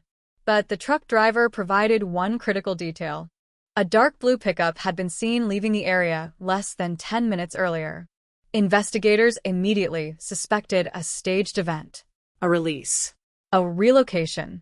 A manipulation of perception. But the possibility that a victim had briefly escaped reignited urgency across the entire operation. If Hargrove was still active, he was moving constantly now. No fixed base. No predictable pattern. Only motion. Then, on the fourth night after the substation discovery, a ranch security camera captured something that changed everything again. At 2:13 a.m., footage showed a man walking along a dirt access road near the outskirts of Crane County. He appeared thin, slow-moving, wearing dark clothing. The camera resolution was poor, but investigators immediately flagged the silhouette as consistent with Daniel Hargrove. More importantly, he was carrying something. A small duffel bag. Inside, according to enhanced frame analysis, appeared to be clothing and possibly personal belongings. But what truly unsettled investigators was not the man himself, but what followed him. A vehicle headlights appeared in the distance behind him. Slow. Controlled. Not chasing. Following. As if maintaining distance deliberately. The footage cut out moments later due to a power surge. When technicians recovered the last frames, the man was gone. But the headlights remained, pointing directly toward the camera. As if whoever was inside the vehicle had noticed they were being observed and wanted to be seen. The psychological effect on investigators was immediate and severe. The case was no longer about tracking a fugitive. It was about anticipating behavior, predicting movement, understanding intent. Because every new piece of evidence suggested Daniel Hargrove was not hiding randomly across Texas. He was navigating it with purpose, mapping response times, testing law enforcement reach, studying reactions, and adjusting accordingly. Then came the most disturbing development yet. A second cassette tape arrived at the sheriff's office. No return address again. This one shorter. Inside was only a few seconds of audio. A man's voice, calm as ever. "You found the empty room," he said softly. A pause. Then a faint sound in the background. A woman breathing. Alive. Then the voice continued. "You're still late." The tape ended. Detective Simmons reportedly left the room immediately after hearing it, unable to continue the briefing. Several other officers followed shortly after. Morale inside the task force collapsed within hours because the implication was unavoidable. The killer was not only aware of their progress, he was tracking it in real time and responding directly. If true, every discovery investigators made was being anticipated. Every search area potentially compromised. Every rescue attempt already predicted before it began. That night, Sheriff Doyle issued a statewide emergency coordination order. All available units across multiple counties were redirected into a unified search grid spanning hundreds of miles.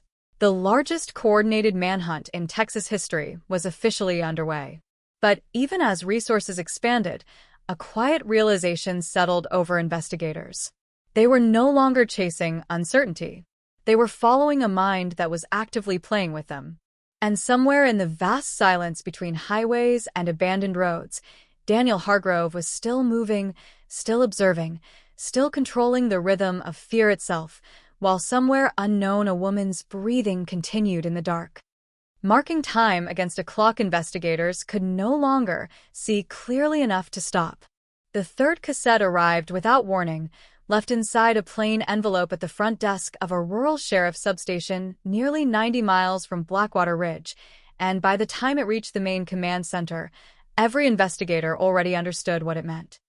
Because now the pattern was undeniable, the killer was no longer just communicating. He was directing the investigation itself like a slow, deliberate performance staged across the highways of Texas.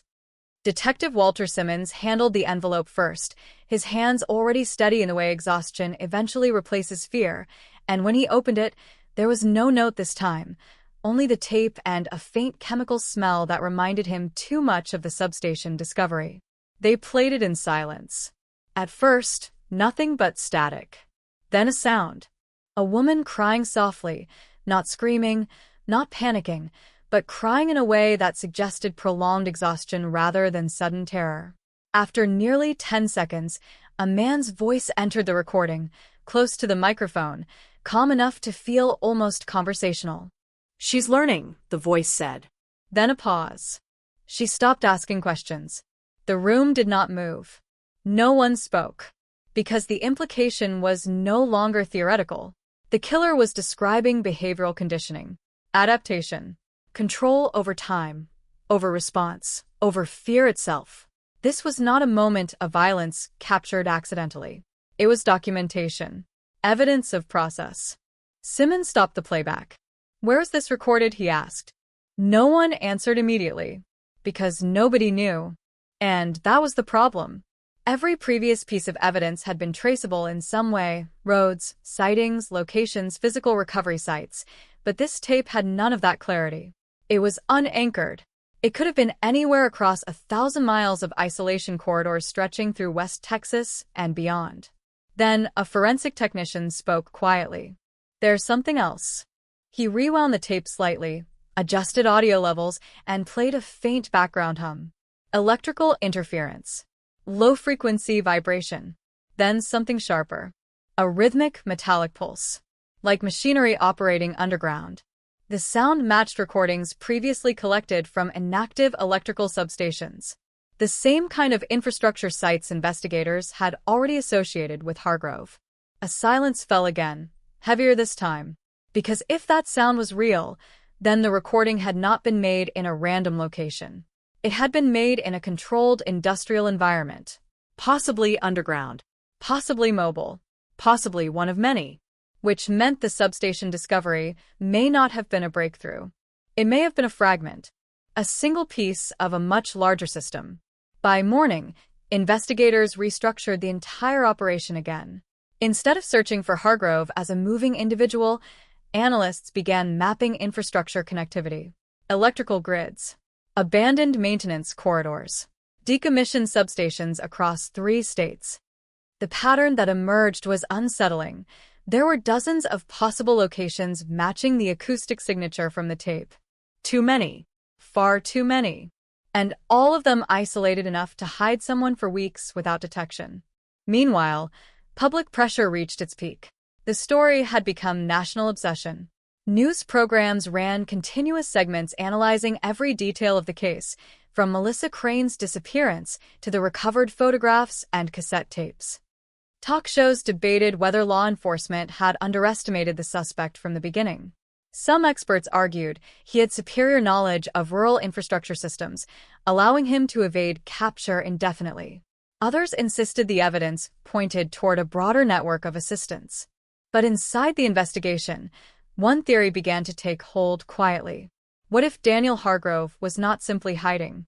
What if he was relocating intentionally between sites, preparing for each step ahead of law enforcement response? A mobile system rather than a fixed lair.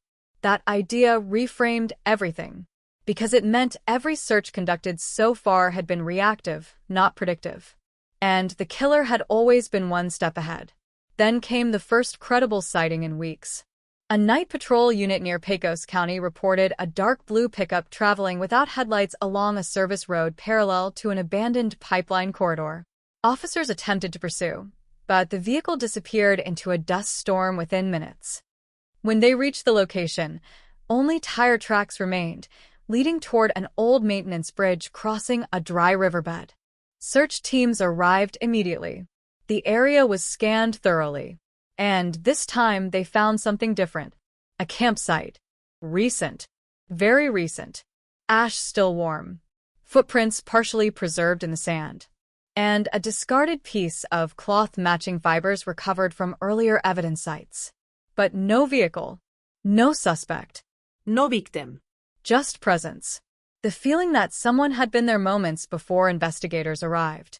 For the first time, detectives began to believe they were not chasing a ghost. They were chasing someone actively observing their movements in real time. That realization changed tactics immediately. Instead of broad searches, units shifted to rapid containment grids. Highway checkpoints multiplied. Air surveillance expanded. Mobile units coordinated movement patterns to prevent escape routes from overlapping. And for a brief moment, it seemed to work. Because 2 nights later, a patrol unit intercepted a blue pickup near a deserted rest stop outside Fort Stockton. The pursuit lasted only minutes. The truck accelerated violently before swerving off-road into desert terrain. Then it vanished again. But this time, investigators recovered something from the abandoned vehicle after it was later found near a collapsed irrigation canal. Inside the cab sat a single object. A photograph. Not old. New. Printed recently. It showed Detective Walter Simmons standing outside the command center. Taken from a distance. Unaware. And written across the back in precise handwriting were 5 words. "You are getting closer now." The discovery shattered operational confidence. Because it meant surveillance had been breached. Law enforcement movement was being monitored. Someone had been watching them. Not just victims. Not just civilians. Them. The task force. The investigators. Panic did not erupt outwardly, but internally the investigation shifted into a completely different psychological state. Officers began checking reflective surfaces instinctively. Surveillance countermeasures were deployed across command centers. Communications were encrypted further. Rotations were altered unpredictably. But none of it stopped the deeper realizations spreading through the team. The killer was adapting faster than they were. Then, unexpectedly, a breakthrough came from a place no one anticipated. A retired maintenance engineer contacted authorities claiming he recognized the audio signature from the cassette tapes. He had worked on decommissioned electrical relay stations across West Texas in the late 1980s and early 1990s. According to him, one specific facility near the Caprock Escarpment matched both the acoustic interference pattern and the structural layout described in survivor testimonies. It had been sealed and abandoned after a series of structural failures decades earlier. But its underground maintenance tunnels remained intact. And critically, they connected to older utility corridors no longer appearing on modern maps. Investigators moved immediately. This time there was no hesitation. Federal units, state police, tactical response teams converged on the site within 24 hours. The location sat in isolation, surrounded by miles of broken terrain and wind-carved rock formations. From above, it looked empty, forgotten, a place time had erased. But when investigators approached the surface structure, they noticed something unsettling. The lock on the main service hatch had been removed recently. Very recently. No rust. No weathering. Fresh manipulation. Someone had been there ahead of them. The breach order was given immediately. Tactical teams descended into the underground system using reinforced lighting and thermal detection equipment. The tunnels stretched deeper than expected, branching into narrow maintenance corridors lined with rusted conduits and silent electrical panels. Then they found the first sign. A radio. Still on. Broadcasting static. Then faint breathing. Then silence again. At the end of the corridor, investigators discovered an open chamber. Empty, but not abandoned. The walls were lined with markings. Dates. Names. Locations. And beneath them, repeated again and again in different handwriting styles, the same phrase carved into concrete. Not all of them leave. Detective Simmons stood in the center of the chamber for nearly a full minute before speaking. "This isn't one place," he said quietly. "This is a system." And for the first time since Melissa Crane disappeared, the investigation stopped feeling like a pursuit of one man. It started feeling like something far larger had been uncovered. Something that had existed long before Melissa, and might continue long after anyone finally understood it. The underground chamber beneath the Caprock facility changed everything, not because it contained answers, but because it confirmed the most disturbing suspicion investigators had refused to fully accept until that moment. This was not a single crime scene. Not a single offender moving randomly across West Texas, but something structured, layered, and patient enough to survive decades beneath the surface of official blindness, shifting just far enough ahead of law enforcement to remain permanently out of reach. By the time tactical teams secured the tunnels, the realization had already begun spreading through the task force in quiet fragments of conversation. The markings on the walls were not chaotic. They were organized, dates grouped in clusters, names aligned with specific corridors. Some sections of concrete had been resurfaced, suggesting repeated use over time. This was not a hideout that appeared suddenly. It was a location that had been maintained. Simmons walked the length of the chamber twice before speaking. "This isn't a shelter," he said. "It's a record." A forensic photographer captured everything while others mapped the corridor system. The tunnels branched farther than expected, splitting into older utility pathways that predated modern grid mapping. Several exits had been sealed from the outside using reinforced metal plating, not naturally collapsed, but deliberately closed. That detail alone sent a wave of unease through engineers on site. Someone had modified infrastructure at a technical level that required specialized knowledge. Electrical knowledge. Field knowledge. The kind of knowledge Daniel Hargrove was known to possess. But there was still no body. No victim. No suspect. Only evidence of presence. Then a discovery deeper in the system shifted the tone again. In a side corridor partially hidden behind a collapsed conduit panel, investigators found a small storage space. Inside were objects carefully arranged on metal shelving units. Not random debris. Not abandoned trash. Each item had been placed deliberately. Clothing. Personal effects. Driver's licenses belonging to different women, some reported missing, others never linked to any known case. Photographs. More Polaroids. But these were different. Some images showed outdoor settings. Highways. Gas stations. Motels. All taken from a distance, as if documenting targets before approach rather than after capture. And beneath the shelving, inside a sealed plastic container, investigators found something that stopped the entire room. A handwritten notebook. Its pages were filled with short entries, dates, and observations written in controlled, consistent handwriting. Not emotional. Not chaotic. Clinical. One entry read, "She trusts too quickly when alone." Another, "Night shifts reduce resistance time." Another, "They always look back at headlights." Each line described behavior patterns. Not confessions. Not remorse. Observations.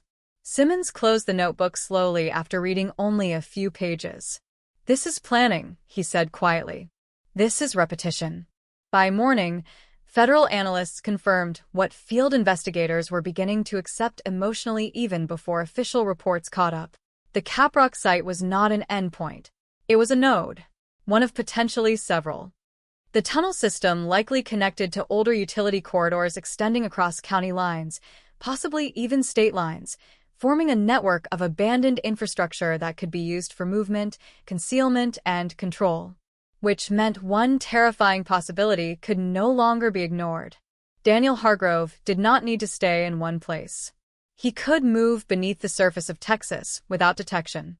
And if that was true, then surface sightings, highway surveillance, and roadblocks meant far less than investigators had believed.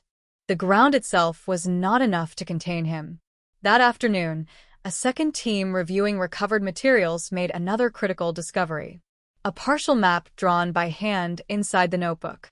It did not show highways. It did not show cities. It showed nodes. Points connected by faint lines resembling utility corridors, marked with symbols instead of names. Some symbols matched known substation locations. Others were unfamiliar, unverified, possibly referencing sites never formally documented. At the center of the map was a single marked region, Blackwater Ridge, not as origin, not as endpoint, but as one point among many. Simmons stared at the map for nearly a full minute before speaking again. "We've been looking at the surface," he said, "but this started underground." Meanwhile, outside the facility, media coverage exploded again as news of the underground discovery leaked through unofficial channels. Headlines shifted tone immediately. No longer just a missing suspect. Now a possible infrastructure-based predator network operating beneath rural Texas for years. Public fear intensified rapidly. Residents near older industrial zones began reporting strange sounds beneath their properties. Conspiracy theories multiplied online within hours. But inside the investigation, a different concern emerged. If Hargrove was using underground corridors to move undetected, then he was not simply evading capture. He was choosing when to be seen, which meant every confirmed sighting so far may have been intentional, controlled, designed. Then, just as analysts attempted to reconstruct movement possibilities across the tunnel system, a radio transmission came through from a surveillance unit positioned near the northern access point. The signal was unstable. Heavy interference. But the message was clear enough to send a chill through every listening officer. "We've got movement," the voice said. Single figure exiting eastern corridor. Pause. Then louder urgency. "It's him." Units scrambled immediately. Helicopters lifted. Ground teams converged. The exit point lay near a collapsed maintenance ridge surrounded by jagged terrain and sparse vegetation. When officers arrived, they found fresh footprints leading away from the tunnel mouth into open desert. Then nothing. No visual contact. No vehicle. Just direction. Northwest. Pursuit lasted nearly 2 hours across rough terrain under fading daylight. Dust storms reduced visibility to near zero. Thermal imaging detected intermittent movement, but never long enough for confirmation. Then, suddenly, the signal vanished. Units regrouped at a dry riverbed, where tracks ended abruptly. No footprints. No disturbance. As if the subject had simply disappeared again. But this time something was different. Because near the edge of the riverbed, investigators found a small portable radio device still running. And inside it, a faint recording had been left active. A man's voice. Calm. Close to the microphone. "You keep following the wrong exits," the voice said softly. A pause. Then a faint sound of movement. "I already left there." The transmission ended. Detective Simmons stood beside the riverbed staring at the device while helicopters circled overhead. For the first time, he felt something shift inside the investigation that was not just fear or frustration, but a deeper recognition that they were no longer in control of the timeline. They were reacting to it. That night, Emergency Command ordered all tunnel exits sealed and monitored, but engineers quickly reported a devastating limitation. The underground system was older than expected, fragmented, partially collapsed, and interconnected in ways that made complete containment impossible without risking structural failure across multiple zones. Which meant one simple truth emerged from the chaos. They could not close it. Not fully. Not safely. And somewhere beneath miles of Texas terrain, a system still existed that investigators could not control, could not map completely, and could not fully monitor. Then, just before midnight, Simmons received another call. This time from a highway patrol unit near Midland. A blue pickup had been spotted again. Moving slowly. No pursuit attempted yet. The officer hesitated before speaking again. There's something on the windshield, he said. Pause. Then, it looks like a photograph. Simmons didn't respond immediately, because he already understood what that meant. The case was no longer unfolding in separate locations. It was unfolding in sequence. And if the pattern continued, then the next discovery would not be random. It would be deliberate. And it would arrive exactly when the killer decided they were ready to see it. The photograph found on the windshield of the Highway Patrol Unit near Midland did not arrive as evidence in the traditional sense. It arrived as a message, deliberate in placement, precise in timing, and chilling in its implication, because it meant Daniel Hargrove was no longer merely reacting to law enforcement pressure or evading capture across fragmented terrain, but actively observing patrol routes, anticipating movement, and choosing the exact moment when his presence would be acknowledged. When Detective Walter Simmons arrived at the scene hours later, the officer who first recovered the image still looked unsettled. Unable to stop replaying the moment, he approached the stopped patrol unit and saw the photograph resting beneath the wiper blade as if it had been placed there seconds before arrival. The image itself was simple at first glance. A stretch of highway. Empty desert. No obvious subject. But forensic enhancement revealed what the naked eye missed. At the far edge of the frame, barely visible beyond the heat distortion, stood a figure beside a utility pole. Not facing the camera. Not clearly identifiable, but positioned in a way that suggested awareness of being photographed. And beneath the image, written in ink that had already begun to smear under the desert heat, were 4 words. "You almost had me." Simmons stared at the photograph for a long time without speaking. Around him, investigators debated whether it was authentic or staged, whether it was meant to mislead or provoke, but Simmons already understood the deeper function of the message. It was not just taunting. It was correction.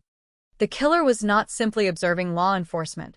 He was evaluating their proximity to him, measuring their accuracy, and adjusting his behavior accordingly, which meant every operational assumption was now compromised. Within hours, Emergency Command restructured surveillance once again. Patrol routes were randomized. Communication channels shifted frequencies. Field units were ordered to avoid predictable patterns. But even as protocols changed, a growing psychological pressure began spreading through the task force. Officers no longer trusted distance. They no longer trusted timing. They no longer trusted isolation, because everything now felt potentially visible. Then, at 3:18 a.m., another breakthrough occurred. A ranch caretaker in northern Pecos County reported unusual activity near an abandoned grain storage facility.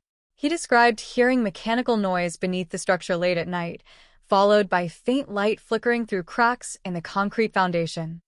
When deputies arrived, they discovered fresh tire tracks leading directly to the site, but no vehicles present upon arrival.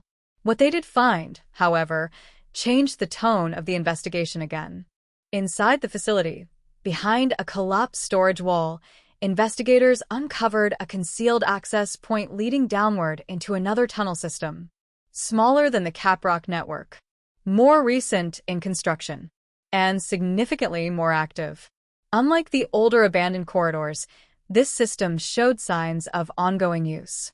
Power cables had been rerouted through improvised channels.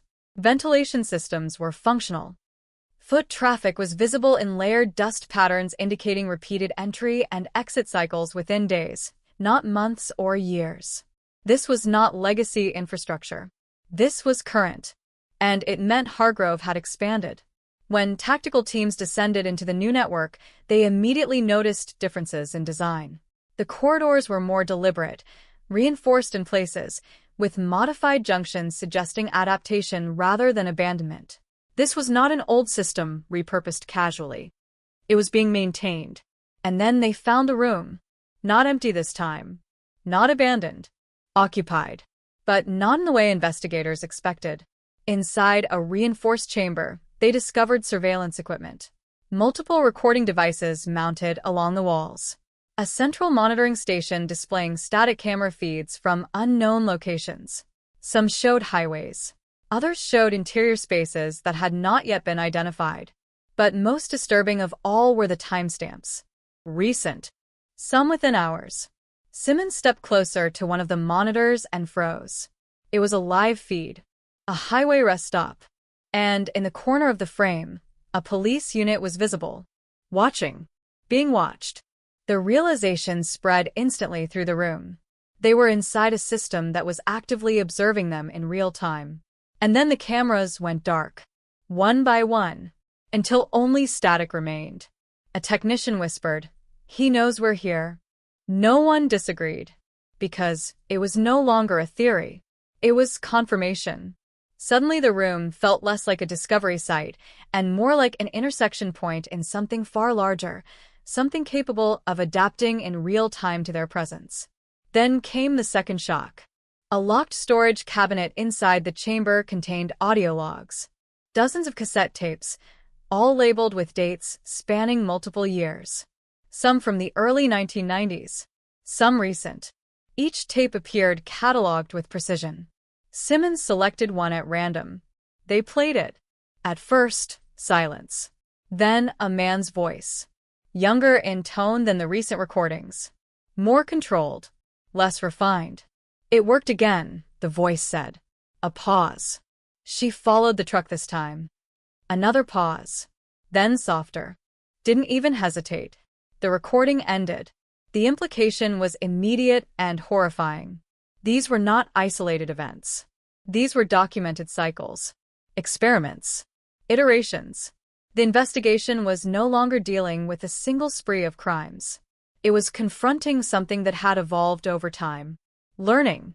Adjusting. Improving. A behavioral system, refined through repetition. Simmons shut off the playback and stepped back from the table. "This isn't just him," he said quietly. "This is development." By sunrise, federal authorities confirmed what investigators in the field were beginning to accept. The tunnel network beneath Pecos County was not merely an extension of Caprock. It was part of a distributed system of access points connected through outdated infrastructure corridors across West Texas. Several of these points were now being identified in areas previously associated with missing persons cases dating back nearly a decade, which meant the scope of the investigation had expanded again. Not forward, not backward, outward, across geography, across time. Then, at approximately 9:42 a.m., another patrol unit reported a sighting. A blue pickup, stationary this time, parked beside an abandoned service road near the New Mexico border. Units arrived within minutes. But once again, the vehicle was empty. No suspect. No victim. Only evidence. Inside the cab, investigators found a folded map. Updated. Recently drawn. Marking several locations across West Texas and eastern New Mexico with precision circles connected by faint lines. At the center of the map was one final marking. Blackwater Ridge. Simmons stared at it for a long time before speaking. "He's not running anymore," he said. "He's positioning." That afternoon, a coordinated federal task force meeting was held under emergency classification. Analysts presented a new assessment. Based on movement patterns, infrastructure access points, surveillance behavior, and timing of previous encounters, they concluded that Daniel Hargrove was likely operating within a controlled radius rather than fleeing randomly. He was establishing spatial dominance. Not escape routes. Not hiding places. Control zonas. Areas where he could monitor law enforcement response and adjust accordingly, which meant the investigation had been misinterpreting behavior from the beginning. He was not being chased. He was allowing pursuit and shaping it. Then came the final transmission of the day. A radio frequency intercepted near Blackwater Ridge Command Center. No clear source. No identifiable origin. Just a voice breaking through static. Come. Close. Almost familiar. "You keep rebuilding the map," the voice said. A pause. "But you're still drawing it from the surface." Then silence. Then one final line. "The real one is already underneath you." The transmission ended. Detective Simmons did not speak for several minutes after hearing it, because the implication was no longer just tactical. It was existential. If true, then every assumption about containment, geography, and pursuit was incomplete. And somewhere beneath the highways, beneath the abandoned substations, beneath every road investigators thought they understood, the structure they had been chasing might not just be hiding. It might be surrounding them, waiting for the moment they stopped looking up, and started realizing how far down the darkness actually went. The final transmission did not arrive like the others. There was no cassette, no photograph, no physical evidence left behind on a windshield or inside a sealed envelope. It came through every monitored channel at once, cutting across encrypted law enforcement frequencies, patrol radio bands, and emergency dispatch lines in a wave of static so sudden and synchronized that every active unit across West Texas fell silent at the exact same moment, as if the entire system had been briefly paused by something operating beyond it. Then the voice returned. Calm. Close. Unmistakably controlled. You've been walking over it for years, the voice said. A pause. Not rushed. Not emotional. Measured. Blackwater Ridge was never the center. Static surged, then cleared. It was only where you first started paying attention. In command centers across multiple counties, officers froze mid-sentence. Some reached for recording equipment. Others instinctively looked at the ground, as if the words had physical weight. Detective Walter Simmons stood motionless beside the central evidence board, staring at the overlapping maps, the red circles, the corridor networks, the marked disappearance sites stretching across years of investigation.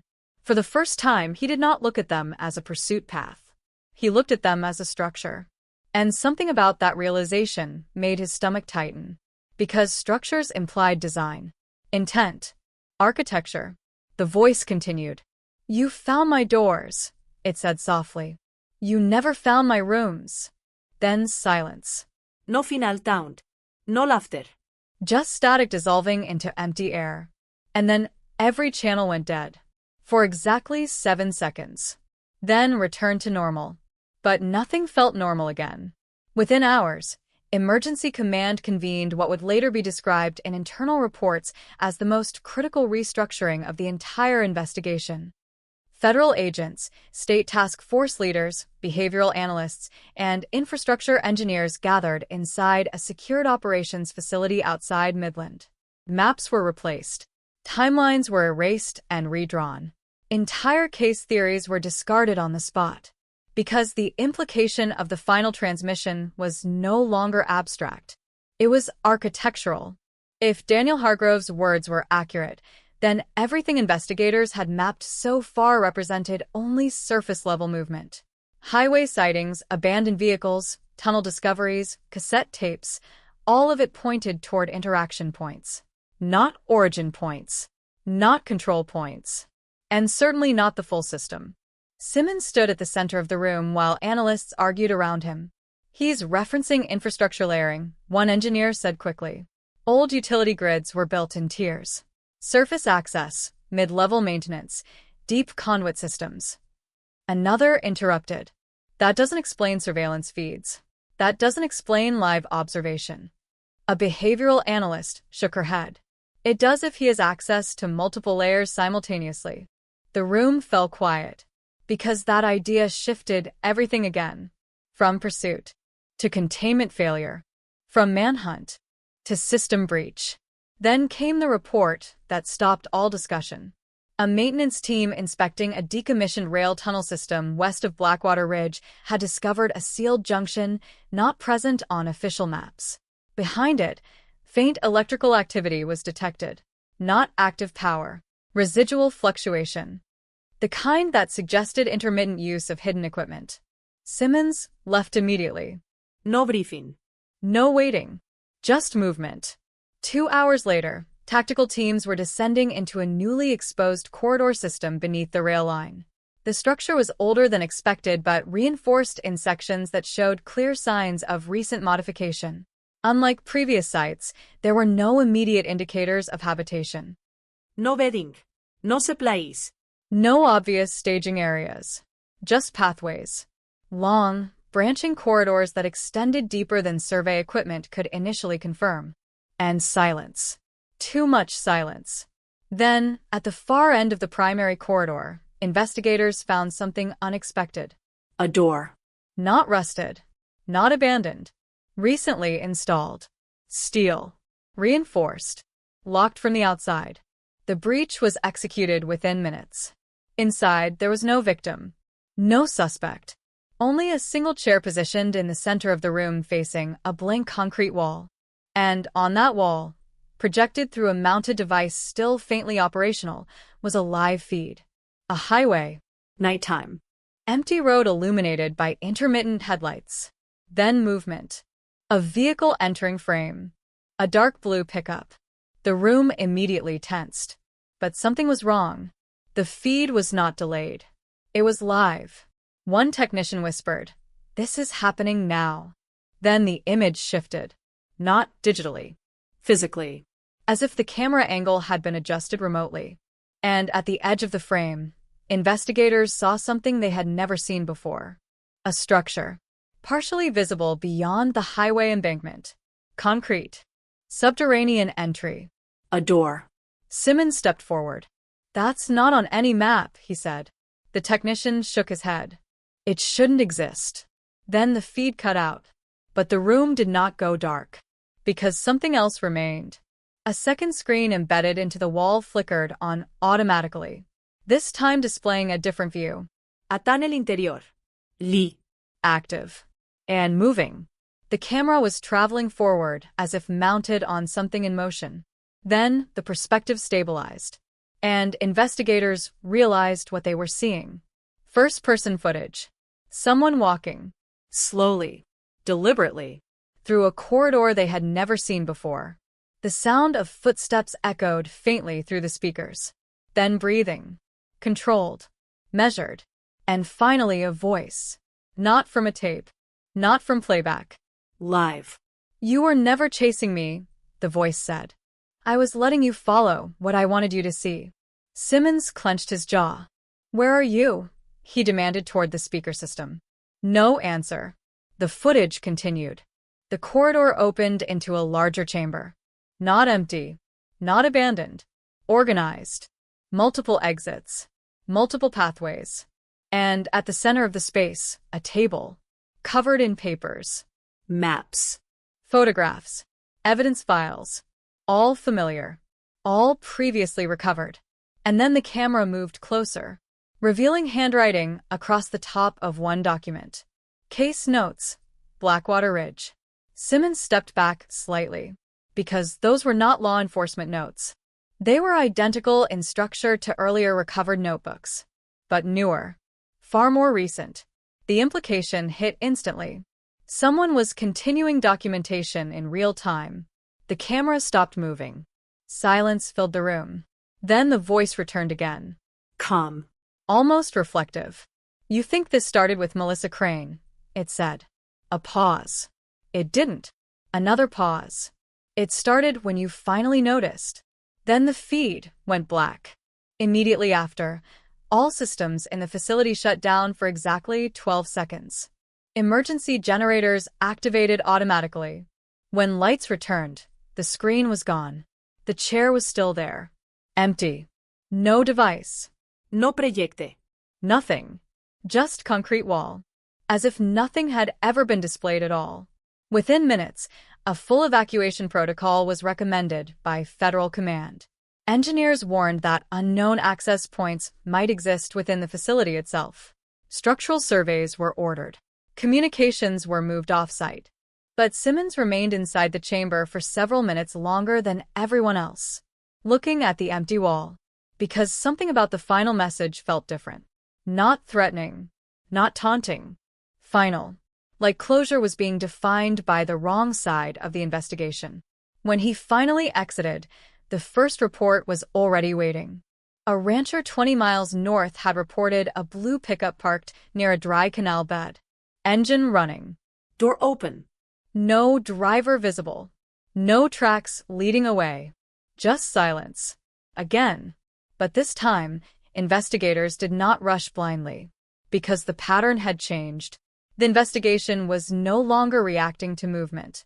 It was reacting to structure. And structure implied control. Hours later, aerial surveillance confirmed something that forced all operational assumptions into collapse. The underground systems previously mapped beneath Caprock, Pecos, and rail infrastructure sites were not separate. They intersected, not randomly, deliberately, forming a connected grid across West Texas. A hidden network built from abandoned utility corridors, rail maintenance tunnels, and decommissioned electrical substations. And at multiple junction points, cameras detected brief, repeated movement. Someone was still inside it, moving between nodes. At will. Simmons stood in front of the final updated map as analysts finished overlaying all confirmed tunnel systems. The image that emerged was no longer chaotic. It was geometric, controlled, intentional, a lattice beneath the state. And at the center of that lattice, a single marked region remained. Blackwater Ridge. Simmons finally spoke quietly. "We were never hunting a man," he said. "We were moving through his map." No one corrected him, because no one could. Outside the command facility, the wind carried across empty Texas land as if nothing beneath it mattered. But inside the reinforced room, every investigator understood the same thing at the same time. The case had not ended. It had simply reached the point where it stopped pretending to be a chase. And somewhere beneath miles of fractured ground, in corridors that did not appear on any official map, something continued moving in the dark, patient, structured, and still watching for the moment the surface world finally realized it had never been the one in control.